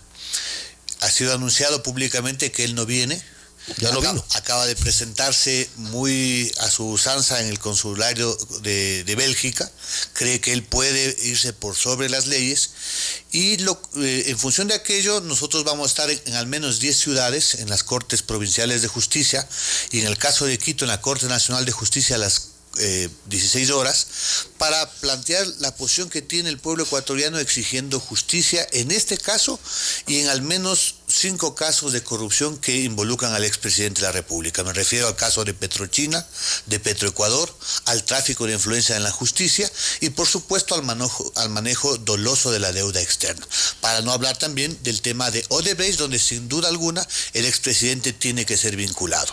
En todo caso, entendemos que en estas próximas horas el expresidente de la República se convertirá en el prófugo Rafael Correa. Por decisión propia, ha rehuido presentarse ante la justicia, desconoce tanto al fiscal como a la jueza, se cree todavía intocable y efectivamente se va a convertir en un prófugo de la justicia. En función de aquello, Unidad Popular junto a otros sectores sociales nos vamos a movilizar expresando la necesidad de combatir la corrupción y eso significa efectivamente pedir que la justicia actúe en derecho. Giovanni, ¿cuál es su opinión respecto a esta decisión que ha tomado Rafael Correa de no venir al país y bueno, presentarse ahí en Bélgica? Bueno, tiene que ver con alguien que no está dispuesto a someterse a la justicia. Él estaba acostumbrado durante 10 años no solamente a dictar sentencias, sino a manejar fiscales y jueces. Ahora que no los tiene a su favor, su abogado, el señor Caupolicán Ochoa, que ganaba todos los juicios sin mayores argumentos, ahora sienten efectivamente en derecho, no tienen la capacidad frente a la cantidad de pruebas. Solamente en el caso del secuestro de Balda es evidente la cantidad de pruebas que establecen que se utilizaron fondos públicos, la autoridad del Estado, recursos como la SENAIN para cometer un delito y un delito tan grave como es el secuestro. Si tomamos en cuenta adicionalmente que están pendientes la vinculación en casos de tanta conmoción social, con tantos miles de millones de dólares del erario nacional comprometidos, como el tema de Odebrecht, como el tema, reitero, del manejo doloso de la deuda externa, es evidente que el expresidente de la República prefiere la seguridad de su casa, de su ático, a enfrentar efectivamente la justicia. Eso debe ser rechazado. Nosotros aspiramos efectivamente que la jueza Camacho, una vez que el expresidente ha incumplido estas medidas cautelares, prácticamente se declara en rebeldía, cambie las medidas cautelares, emite una alerta roja y el expresidente de la República tenga orden internacional y pueda de alguna manera volver al Ecuador, en este caso, bajo orden de prisión preventiva. ¿Esto sería a petición de parte, a petición de la defensa o de quién? Ahí hay dos visiones. Hay una que algunos juristas dicen que la propia jueza, una vez que se ha incumplido su mandato, entra en desacato el expresidente Correa y ella por sí misma podría modificar las medidas y pedir prisión preventiva.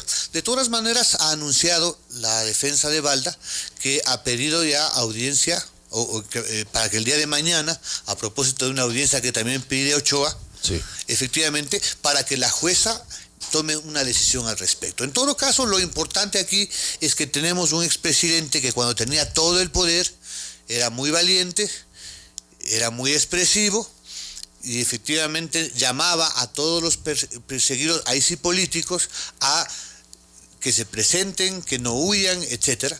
Pero cuando le ha tocado a él enfrentar a la justicia, cuando ha tocado cumplir, efectivamente vemos que ha decidido huir. El expresidente ha dicho, lo acaba de decir también en su tweet, en su mensaje, que precisamente se trata de una persecución política. Y obviamente también muchos sectores en su régimen denunciaron persecución política por parte del gobierno. ¿No resulta paradójico todo esto? Como dice Rafael Correa, busca presentar su caso como persecución política. Ese es un escape, porque lo que él debería responder es por qué, por ejemplo, decidió firmar la orden para el secuestro de Balda. A través de la Presidencia de la República se autorizaron pagos. O sea, su defensa debería establecerse en función de responder los hechos, de contestar si ordenó o no a la SINAIN el secuestro. Debería plantearse el tema de por qué firmó los decretos del manejo de la deuda, por qué autorizó efectivamente el tema de Petrochina. O sea, la defensa, en estricto derecho, si él se considera inocente, debería hacerlo sobre la base de los hechos, de las realidades, contestando lo que dicen los testigos, las grabaciones, y no simplemente decir soy un perseguido político. No le queda al expresidente el hacerse ahora la víctima luego de que fue un victimario durante 10 años. Él sigue utilizando fiscales, jueces, medios de comunicación que estaban a su servicio, me refiero a los incautados de los medios públicos, donde utilizó sin ningún miramiento todo el poder del Estado, ahí sí para perseguir a gente inocente, gente que en unos casos defendía derechos, en otros cuestionaba la corrupción. Estamos hablando de periodistas, de caricaturistas, de ecologistas, de líderes sindicales, de opositores políticos, que suman más de 900 en este país que fueron criminalizados. Eso sí, perseguidos políticos. Hoy le llegó el día de, en este caso a Rafael Correa, rendir cuentas. Estamos con Giovanni Atareguana de Unidad Popular. Giovanni, para ir terminando, entonces, ¿qué se espera de la jornada de hoy a las 4 de la tarde? ¿Qué tipo de convocatoria es, para quiénes y cuáles son los caminos siguientes de este tipo de expresiones públicas? Bueno, nosotros hemos hecho una autoconvocatoria con otras organizaciones sociales y políticas. Están invitados todos los hombres y mujeres honestos de este país que aspiramos que la corrupción no tenga el premio de la impunidad. Y eso significa que la Fiscalía, que la justicia actúen en derecho, persiguiendo a los delincuentes, a los corruptos. Hoy en más de 12 ciudades, Quito, Guayaquil, Puerto Viejo, Santo Domingo, Guayaquil, en distintos horarios, vamos a darnos citas en la Corte Provinciales de Justicia y en Quito en la Avenida Naciones Unidas y Amazonas en la Corte Nacional de Justicia. ¿Qué hacer en adelante? Vamos a estar vigilantes y movilizados. Nosotros como Unidad Popular tenemos pendiente el concurrir a la Fiscalía General del Estado para reconocer firma y rúbrica respecto a la denuncia que presentamos en el tema de tráfico de influencias. Aspiramos que hoy que hay un fiscal que ya no responde al correísmo, que no tiene rabo de paja, que debe actuar en derecho, evidentemente haga una serie de diligencias para que en este y en otros casos lleguemos a la justicia. El correísmo como tal, sus voceros han dicho que como no le pueden ganar al expresidente en las urnas, pues le quieren ganar en los pasillos judiciales, es decir, la judicialización de la política. Mira, el pueblo ecuatoriano ya derrotó contundentemente el 4 de febrero al correísmo. Rafael Correa recibió la mayor paliza electoral, 7-0. 7 millones de ecuatorianos votamos por el sí frente a un expresidente Correa que llamó a votar por el no. Es decir, derrotado políticamente, electoralmente, ya lo fue. Ahora lo que se trata no es de venganza, se trata de justicia, que los delincuentes, los corruptos respondan ante la justicia y vayan a ser castigados. Muchas gracias a Giovanni Atareguana por estar aquí con nosotros a esta hora de la mañana. Volvemos luego de un corte ya con Fidel Araujo para hablar de la historia estrambótica del caso Mameluco.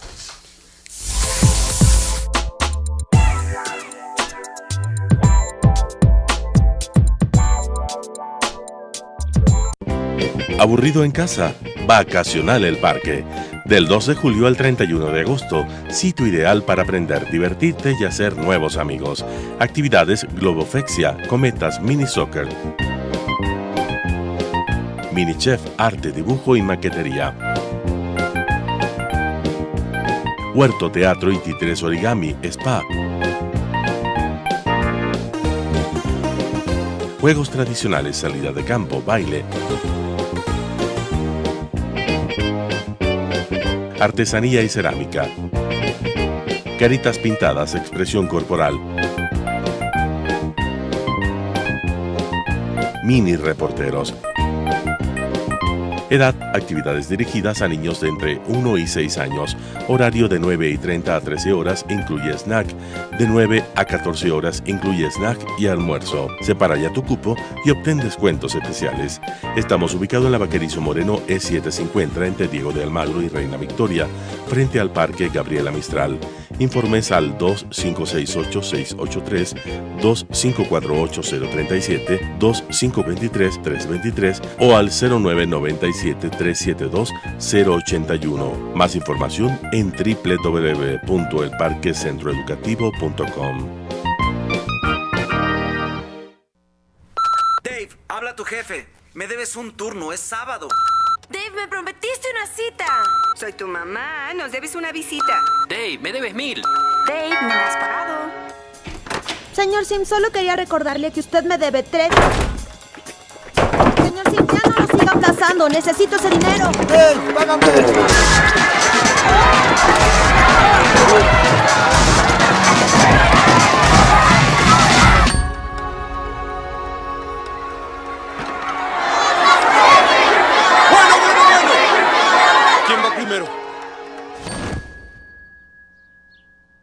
¿Pueden formar una fila?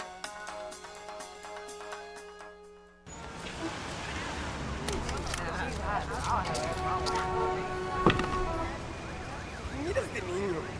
¿Qué vas a hacer, niño? Vete a tu casa, es inútil. Sí, dedícate a otra cosa. Pareces tonto.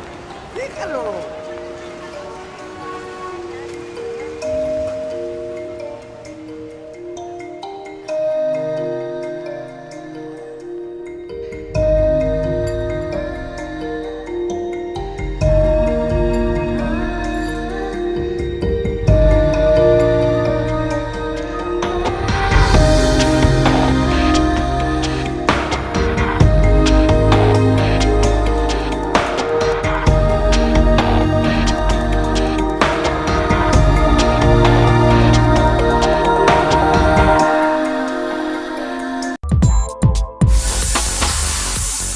Son las 8:23 de la mañana. Una acusación en contra del expresidente Rafael Correa por autoría intelectual y asociación ilícita del secuestro que sufrió en agosto del 2012 presentó este domingo el exasambleísta Fernando Balda.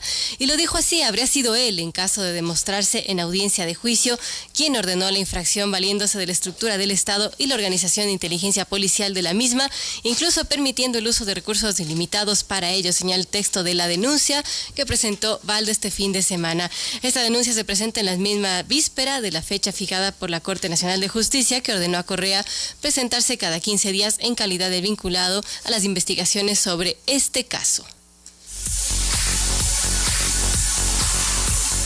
Y sobre este mismo tema, el fiscal reabre la investigación sobre denuncia contra Correa por acoso sexual. El ex agente de la SENAIN, Raúl Chicaiza, había declarado en días pasados que el expresidente Correa ordenó secuestrar a Fernando Balda por haber publicado en su blog el caso Mameluco.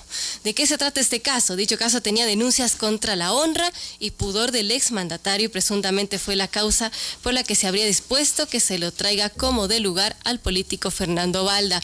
Debido a esto, la Fiscalía General del Estado reabrió este caso y ha llamado a rendir versión a la supuesta víctima, que se llama Javier Andrés Herrería Ramírez, para este próximo 16 de julio a las 2:30 de la tarde. Así lo informó el exasambleísta Balda, quien explicó que al buscar el caso en la página web de la Fiscalía, ingresando el número de cédula del agraviado, solamente aparece el nombre del supuesto acosado y no del presunto agresor, como debería aparecer, tal cual aparece en todos los casos denunciados. También destacó que el caso no se encuentra encuentra en físico dentro de la Fiscalía.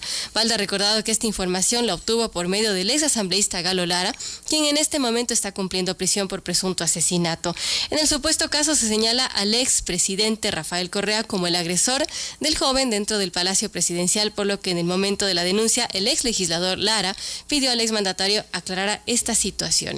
Y justamente damos la bienvenida a Fidel Araujo, quien nos va a aclarar un poco de qué se trata este tema, pues hubieron testigos falsos durante el 30S y allí está también vinculado este caso, este señor Javier Andrés Herrería Ramírez, quien declaró justamente en contra de Fidel Araujo. Fidel, bienvenido, gracias por estar con nosotros y bueno, cuéntenos cuál es este embrollo del famoso caso Mameluco.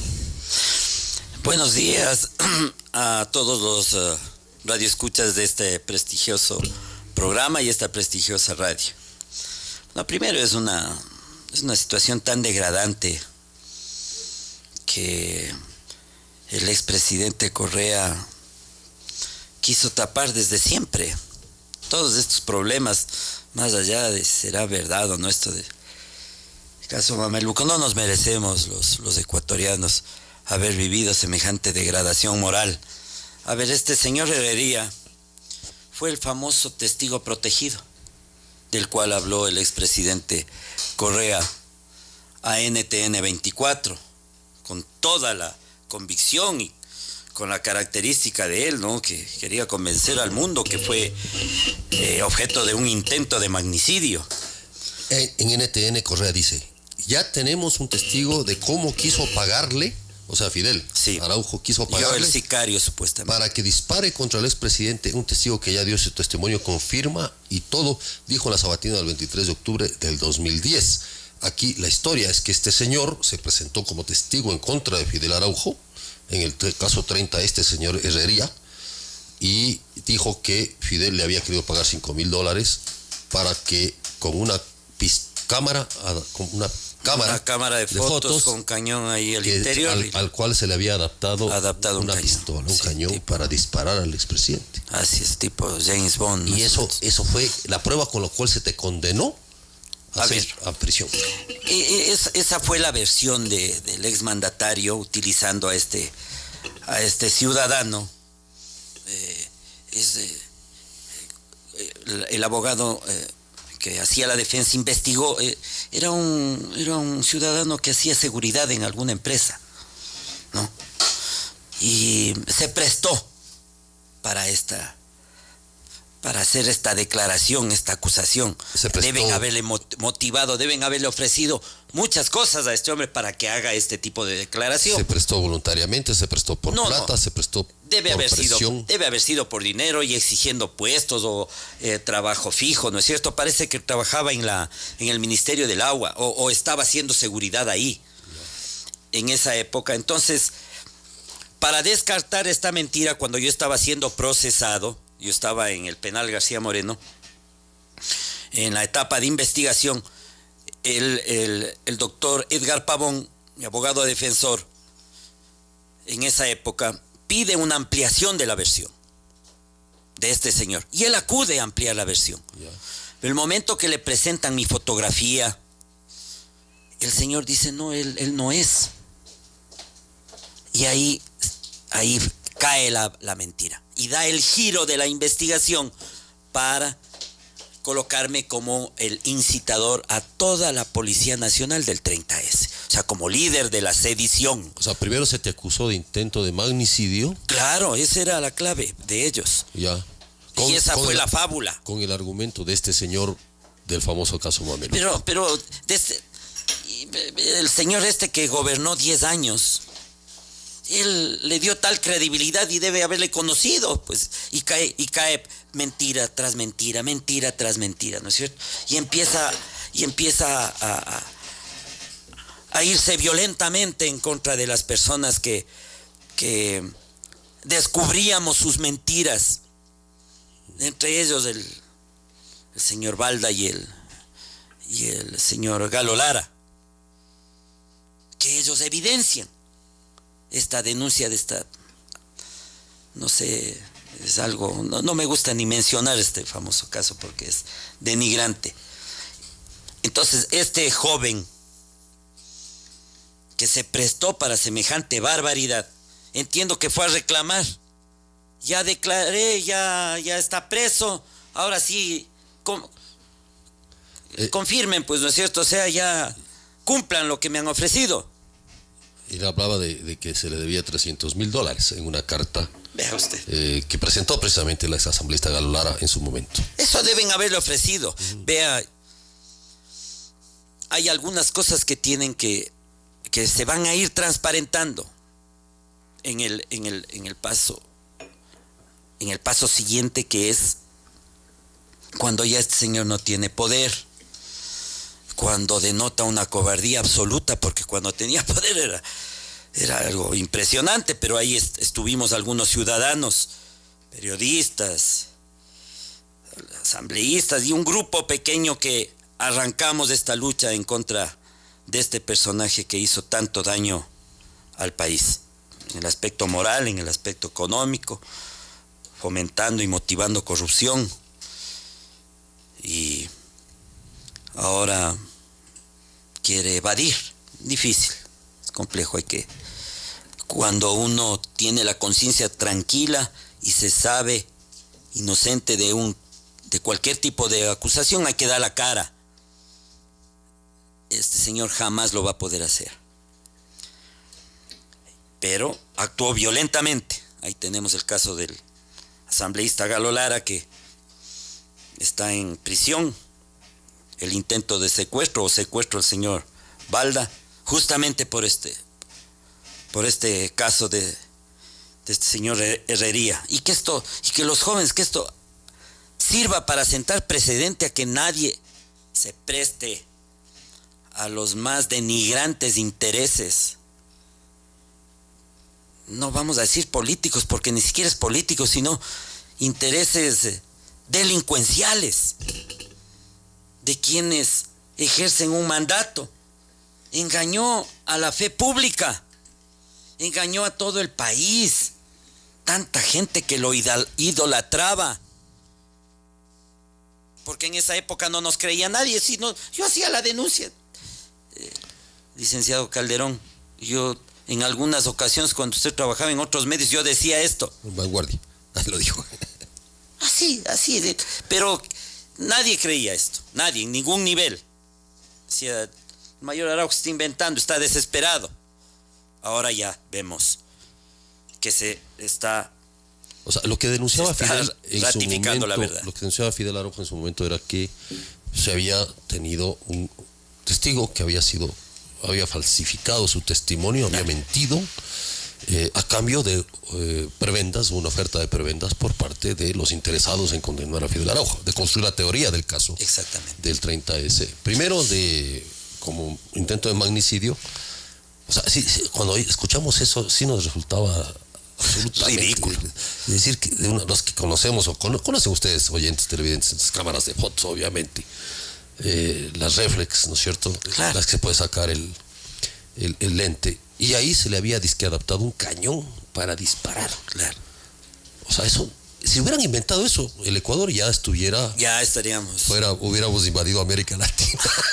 Pero con ese tipo de gobierno capaz que no... O sea, ese es un invento bestial, pues, ¿no? O sea, claro, pero se habrían beneficiado, ¿no? El Estado ecuatoriano, ellos se habrían... Adoptarle un arma a una cámara de fotos, o sea, sí. O sea, ese fue el argumento. Y lo más complejo y ridículo es que sustentaba con tanta solvencia a medios internacionales. Luego creo que hace una declaración a CNN. En todas partes multiplicaba este cuento. El expresidente Correa. Vergüenza, definitivamente. Fidel, usted estuvo condenado a 3 años de prisión por este delito de incitación a la rebelión. Sin embargo, usted fue indultado después por el expresidente Rafael Correa. Mire usted, lo que pasa es que él tenía el complejo él se creía Nerón, pues. Entonces, para unos el dedo índice hacia arriba y para otros hacia abajo, de acuerdo a su conveniencia y a los tiempos, ¿no es cierto? Entonces, él modificó el reglamento de la atribución que le da la Constitución para otorgar indultos, modificó, espero que se publique en el registro oficial. Me tomaron preso nuevamente y ya estaba indultado. Yo tampoco me iba a inmolar ante semejante injusticia, pero esa conducta, esa actitud es propia de personas con desequilibrio mental. Inclusive en una famosa sabatina hizo apología de mi conducta durante los 6 años de persecución y dijo, el mayor Araujo, el pobre, ha sufrido tanto. O sea, hasta ese punto llega una persona que tiene desórdenes psicológicos. Ahora, en el tema volviendo al caso que estamos mencionando del señor Herrería, Javier Herrería, que tendrá que presentarse según hacer su declaración. Hay una denuncia de presunto acoso sexual contra el expresidente. Eso ocurre después, ¿no es cierto?, del tema 30S, cuando él presenta todas las... su versión, él dice que, lo estamos repitiendo, que él había sido contratado, o le quiso contratar Fidel Araujo para matar al primer mandatario con un arma extrañísima, cambiada, ¿no es cierto?, una cámara de fotos que dispara balas. Pero esta situación de acoso o esta denuncia es posterior. Es decir, se supone que este acoso ocurre cuando este señor va a reclamar lo que le debían. Esa es la historia, básicamente. Claro, a toda esta viene este ingrediente, creo yo, y me permito decirlo, morboso, ¿sí?, en el cual como que desvía la atención del tema central. Yo creo que Fidel, el tema central, más que una denuncia de acoso sexual, es la investigación de que se contrataron o no testigos falsos para esa el 30S. Definitivamente. Para montar la teoría de un caso del 30S y se usaron testigos falsos. Exactamente. Creo que es así, por ahí, Fidel. Así tenemos que ir. Quien esté investigando esta situación tan desagradable, lo hará como corresponde con este señor Herrería.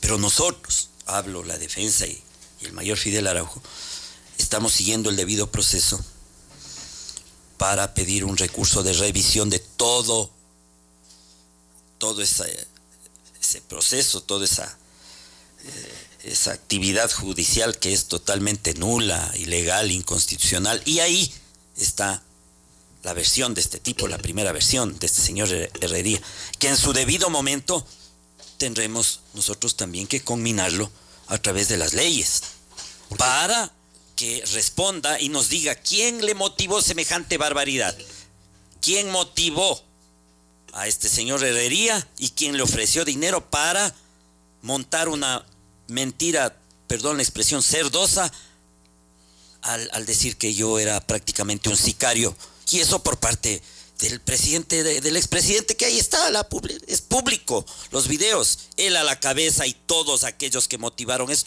van a tener que pagar a través de un proceso legal, pero no vamos a declinar hasta saber quiénes motivaron. De eso sí, tenga la seguridad la opinión pública y los conciudadanos. ¿Qué credibilidad tiene este señor Herrería si se prestó a mentir? Porque eso lo probó su abogado en el proceso, en la versión del 30S, y luego dice que el expresidente le ha querido acosar. O sea, también puede estar mintiendo, pues, ¿no? Ninguna. Claro, ninguna credibilidad. Pero son peores las condiciones de inmoralidad y hasta de amoralidad. Los que le motivaron, pues, a hacer eso. Claro. A ellos hay que buscarlos. Y no vamos a descansar hasta que diga este señor. ¿Cómo lo va a hacer? No a través del proceso. Vamos a hacer una denuncia, pero como digo, primero es el recurso de revisión. Claro. Ese es el último recurso que tenemos que ejecutarlo, porque eso da el COIP. Y luego pasaremos, obviamente, a una demanda específica a los actores de todas estas barbaridades. Y en esa demanda vamos a pedir la versión de quién le motivó, quién le ofreció, y ahí sabrá la defensa y el país entero quiénes son los causantes de este desmoronamiento a través de mentiras de la moral y la fe pública. Se aprovecharon de la legitimidad, de la confianza que les dio el pueblo a toda esta gente que gobernaba para hacer semejantes atrocidades. Muchas gracias a Fidel Araujo por estar con nosotros y por haber compartido su visión y su versión sobre esta historia que tiene su centro en el 30 de septiembre, el montaje que se hizo en el 30 de septiembre y las víctimas de ese montaje, entre ellos Fidel Araujo. Gracias por estar con nosotros, volvemos luego de un corte. Gracias, licenciado.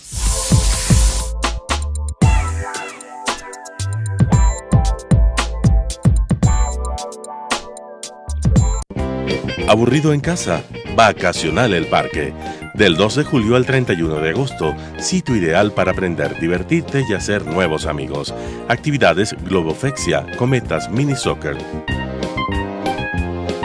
mini chef, arte, dibujo y maquetería. Huerto, teatro y títeres origami, spa. Juegos tradicionales, salida de campo, baile. Artesanía y cerámica.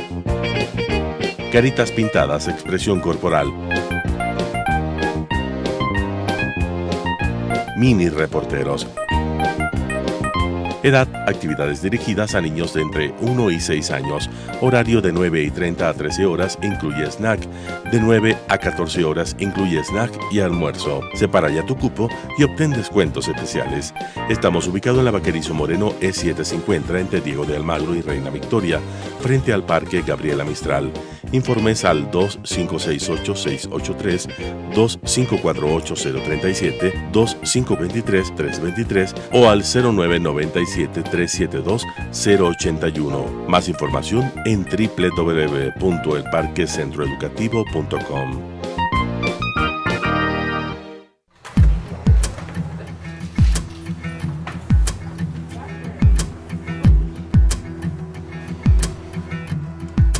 Dave, habla tu jefe. Me debes un turno, es sábado. Me debes un turno, es sábado.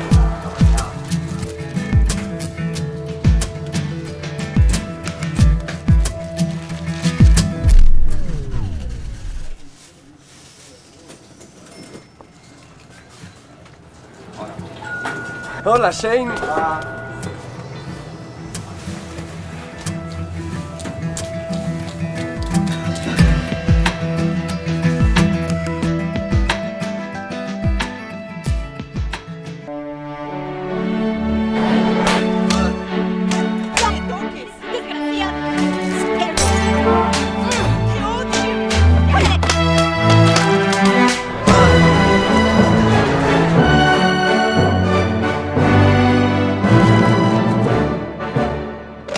Hola, cariño. ¿Qué te pasó en la cara?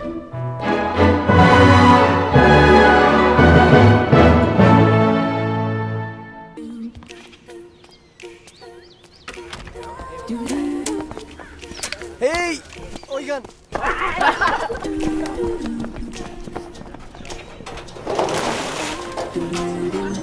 ¡Hola!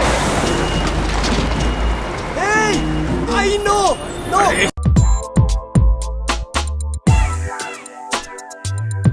Regresa y revisamos las redes sociales y hay reacciones por lo que hizo Rafael Correa en su comparecencia en Bélgica. Arturo Moscoso dice: hasta Lucio Gutiérrez regresó a enfrentar la cárcel mientras este miserable se escuda en su hija para no responder a las acusaciones en su contra. Valiente héroe de la patria nos resultó, en referencia a Rafael Correa. También la periodista Yanedi Nostroza menciona, dice: lamentablemente usted tiene que cumplir la ley como todos los demás y la jueza Camacho aprueba lo que usted solicita.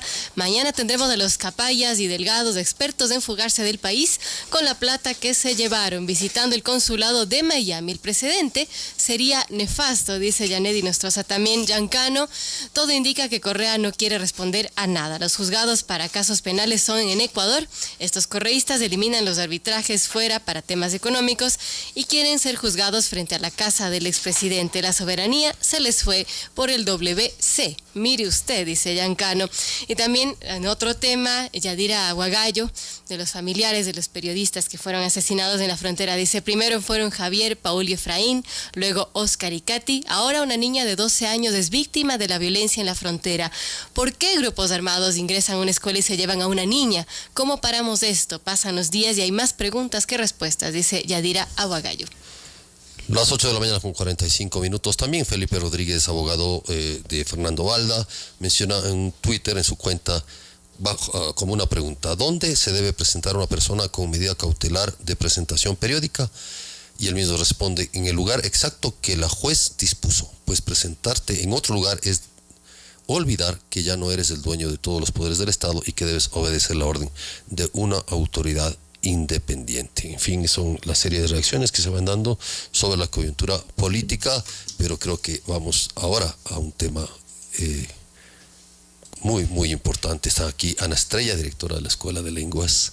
Bienvenida, Anita. Y Vicente Robalino, coordinador del Premio de Literatura Aurelio Espinosa Poli de la Universidad Católica, y están aquí para promocionar precisamente este premio histórico, Premio de Literatura, en su nueva edición. Anita, buenos días, bienvenida. ¿Qué podemos esperar? Muy buenos días, gracias por darnos este espacio. El Premio Nacional de Literatura Aurelio Espinosa Poli es uno de los premios, el premio más largo que se ha dado en literatura. Y pues ¿cuánto tiempo lleva? 43 años. 43 años. Entonces es el único premio. Claro, es el único premio que sería el Premio Nacional de Literatura. Sí. Así es. Entonces en esta ocasión pues va a ser el género cuento, porque desde sus inicios este premio tuvo siempre la intención de dar distintos géneros. Entonces cada año es un género distinto y este año es el género cuento. Ahora, estamos con el coordinador del premio. ¿En qué consiste? ¿Cuáles son las bases? ¿Cómo?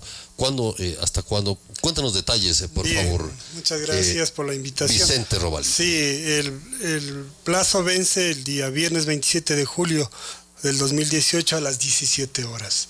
Sí, los concursantes tienen que seguir algunas normas como las siguientes: firmarán los trabajos con seudónimo, un sobre aparte cerrado se incluirán los siguientes: nombres completos, número de cédula, identidad, domicilio, ciudad, correo electrónico y número de teléfono, y una declaración firmada en la que deberán constar necesariamente una manifestación expresa de carácter original e inédito de la obra que se presenta, así como que no es copia ni modificación total o parcial de ninguna obra propia o ajena, ¿no? En la parte exterior del sobre, que contenga tanto los datos como la declaración, se consignarán solamente el seudónimo y el título de la obra. ¿Dónde están las bases? Tenemos Facebook, también pueden contactarnos vía, nosotros tenemos como escuela Twitter, también Facebook, entonces ahí se pueden ver, o también llamar a la Escuela de Lengua y Literatura. Todo eso está, tenemos ahora muchas maneras de que nos puedan contactar. El año pasado, ¿quién ganó? La versión pasada. La versión pasada fue Roberto Ramírez Paredes, fue en novela. Ya. Y la novela se llamó No somos tu clase de gente. Esa fue la anterior. Ya. Y la anterior, perdón. Y la anterior fue de poesía, que fue Andrea Crespo, Registro de la Habitada. Anteriormente fue Luis Borja Corral, con Pequeños Palacios en el Pecho. Y después, en el 2013, gané yo también con cuento La curiosidad mató al alemán. Entonces, cada año se va intentando, pues esto, abrir para que mucha gente pueda participar. Y cuento realmente es uno de los géneros en los que más participa la gente. Además, el premio es de $7,500, además de la publicación. Entonces, es un premio muy bueno, un gran esfuerzo de la Universidad Católica por ayudar a las letras del Ecuador. Ahora, ¿cuáles son las temáticas que más escriben los ecuatorianos, los autores ecuatorianos? ¿Tienen quizás alguna temática especial, algo que sea común? Yo creo que casi desde el principio de este premio se empezó una temática de la ciudad. Entonces la ciudad ha cambiado un poco, pero sigue siendo como uno de los puntos importantes que se puede ver a lo largo de de las obras ganadoras. Entonces eso es interesante, ¿no? Ver esa ciudad cambiante, esa ciudad a veces peligrosa, a veces odiada, pero siempre presente. La literatura urbana. En la literatura urbana, sí. Perfecto. Vicente, ¿Qué podemos decir del jurado? ¿Cómo se conforma? Sí, pues, porque es fundamental, creo que, sí, garantizar la calidad del jurado, como siempre lo garantiza. Sí, como siempre premio. ha sido, sí. Para esta edición, ¿cómo están? El jurado hay dos jurados, ¿no? Un jurado interno, conformado por profesores del área de letras, y un jurado externo, conformado por escritores de reconocida trayectoria nacional e internacional. Sí, así está formado. Ahora, este jurado es que sería como un jurado técnico. Un jurado de preselección. Preselección. Sí, el otro es el definitivo, digamos, el que decide los finales. Nosotros en la escuela, los profesores entregarán es decir, en la preselección, supongo que serán entre 10 o 15 o 20 textos, y de esos tendrá que escogerse el ganador. Es un premio único, no tiene menciones. Ni finalistas, ni nada de eso. Ahora, sí. Ana, ¿cuál es el camino? O sea, tú eres directora de la Escuela de Letras. ¿Quién estudia letras? ¿Quién estudia lingüística? ¿Quién estudia? ¿Cuál es su intención? ¿Y cómo ves el desarrollo de la literatura de acuerdo a tus alumnos y a todo lo que se va caminando en este proceso en el Ecuador? Quien estudia literatura son, en primer lugar, soñadores, ¿no? Ajá. Son personas que tienen... No les gusta la plata. Pero sí, en el principio creo que también es un miedo para los padres, ¿no? Quien estudia literatura. Pero luego creo que algo que se está dando mucho en el mundo y que a veces la gente no se da cuenta es que escribir bien, no solo para escribir obras de ficción, sino escribir bien es una herramienta básica para avanzar en el mundo.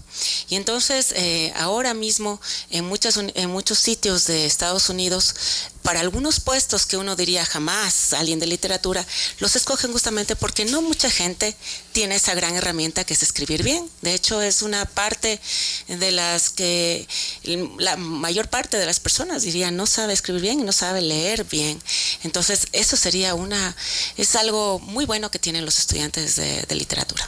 Claro, de hecho, escribir bien, por ejemplo, en los juzgados y en el área legal es fundamental. No es broma. Yo alguna vez di un taller sobre esto hace algún tiempo, de escritura básica, de redacción básica para abogados y para alguna gente porque obviamente leer una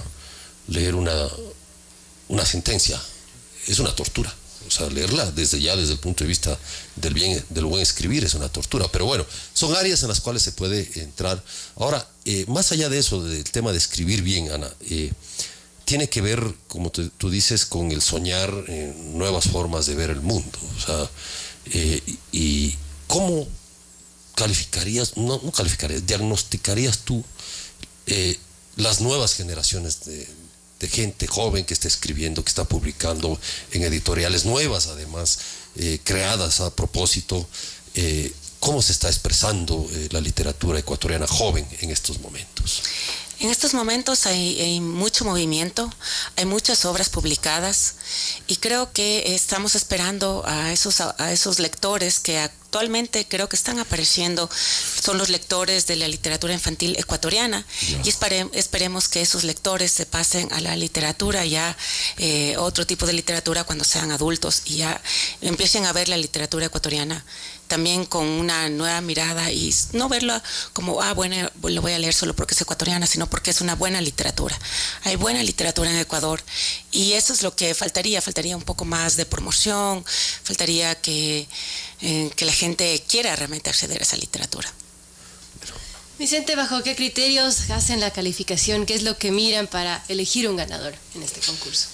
Fundamentalmente la calidad literaria, ¿no? Empezando por la escritura. Porque en los concursos se presenta todo tipo de texto, en el sentido de que hay textos de una heterogeneidad expresiva y de contenido muy diversa. Por eso resulta a veces o generalmente muy ardua la tarea de los jurados. Sí, entonces se escoge pues la temática actual generalmente, y la expresión, las técnicas narrativas, en este caso del cuento, las proyecciones, la focalización, en fin, los aspectos técnicos y estéticos que justifiquen un premio. ¿Necesita ser un escritor para participar con las obras o puede escribir? No bien? Necesariamente. No un escritor. precisamente los últimos premios han sido personas jóvenes que están empezando en la escritura, ¿no? O que tienen una trayectoria todavía corta en la escritura, pero que han manifestado una gran expresividad, en su obra ha habido todo un mundo recreado, ¿no? Entonces la complejidad estética como para cuantificar es difícil, ¿no? Porque ¿qué parámetros estéticos que hacen que una obra sea tal, ¿no? Esos son los que se consideran. Y la experiencia lectora de los jurados es muy importante. ¿Y qué experiencia, Ana, tiene para ustedes el premio Aurelio Espinosa Polit? ¿Cuál sería la evaluación ya en el tiempo de cómo se viene dando el premio, el número de participantes, la calidad de los participantes, y si el premio impulsa de alguna manera también precisamente estos sueños de los creadores ecuatorianos? Bueno, en un principio el premio era uno de los pocos premios en su momento, casi el único que se daba. Entonces, para los lectores era como una garantía. Ajá. Actualmente sí nos estamos enfrentando a un escenario totalmente nuevo en el que hay muchos más premios, pero seguimos confiando en que este premio sea una puerta para los escritores que lo ganen. Luego ya realmente si solo ganan este premio y después no hacen nada más, va a ser un poco difícil, ¿no? Pero claro, sí, o sea, este premio es una puerta, es como un empujón de salida. Y luego hay muchas, entre los ganadores hay muchísimas personas, muchos escritores que son de los más reconocidos que tienen las letras del Ecuador. Está Julio Parzos, está Iván Ewers, está Jorge Dávila, ¿no? Está Iván Carvajal, Diego Cornejo también sí, creo que ganó el premio. Raúl Vallejo, ¿no? Entonces hay muchos autores, pero también va a depender un poco de lo que hagan después. Pero sí es una parte importante porque sobre todo también es algo como, bueno, a la gente le está gustando lo que yo escribo y esto puede ser una vía, ¿no? Tal vez no para vivir de ello, pero sí para seguir luchando en ese camino, porque para los escritores ecuatorianos yo creo que es una lucha, pero es una lucha bonita. La gente del público nos está preguntando dónde encuentran las bases para el concurso. Es en la página de Facebook, se llama, hay que buscarlo por el premio Aurelio Espinosa Polit, que lo busquen en Facebook, premio Aurelio Espinosa Polit, y ahí van a encontrar la página y ahí están las bases. Y los teléfonos, por si acaso, de quien no tenga cuenta de Facebook, porque siempre hay raros que no tienen cuenta de Facebook.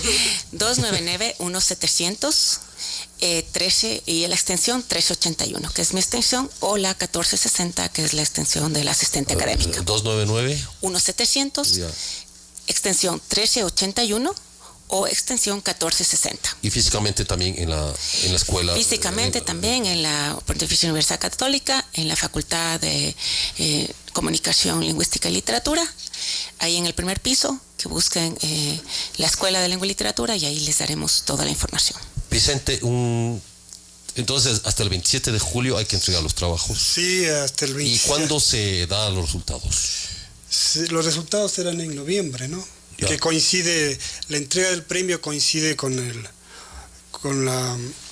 onomástico, por decir así, de la universidad, la fundación de la Universidad Católica. Entonces, tenemos pues varios meses, el jurado tiene varios meses para deliberar y para leer con toda la tranquilidad y la calma, sí. Apostarle a la literatura, Ana, para terminar, apostarle a la literatura en un país que no lee. Sí, es difícil, por eso digo que las personas que estamos en este camino somos soñadores, pero yo creo que en este mundo caben todos y los soñadores también tienen su espacio. Y cuando uno habla de la cultura de Ecuador, uno, entre otras muchas cuestiones, siempre se refiere a la literatura.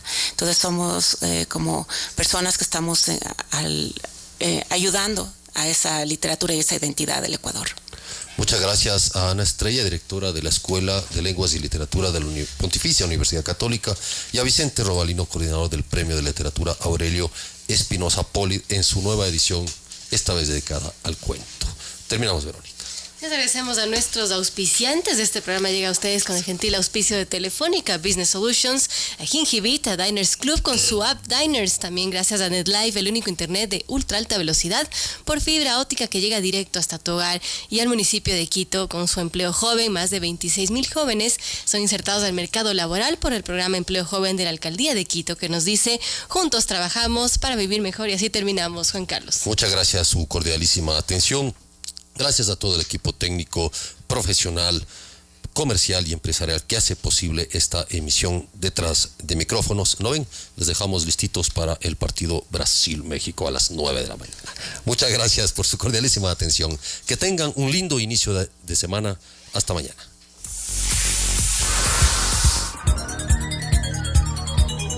Las opiniones vertidas en este espacio por la producción y dirección del programa son de exclusiva responsabilidad de sus autores y de quienes intervienen en ellos.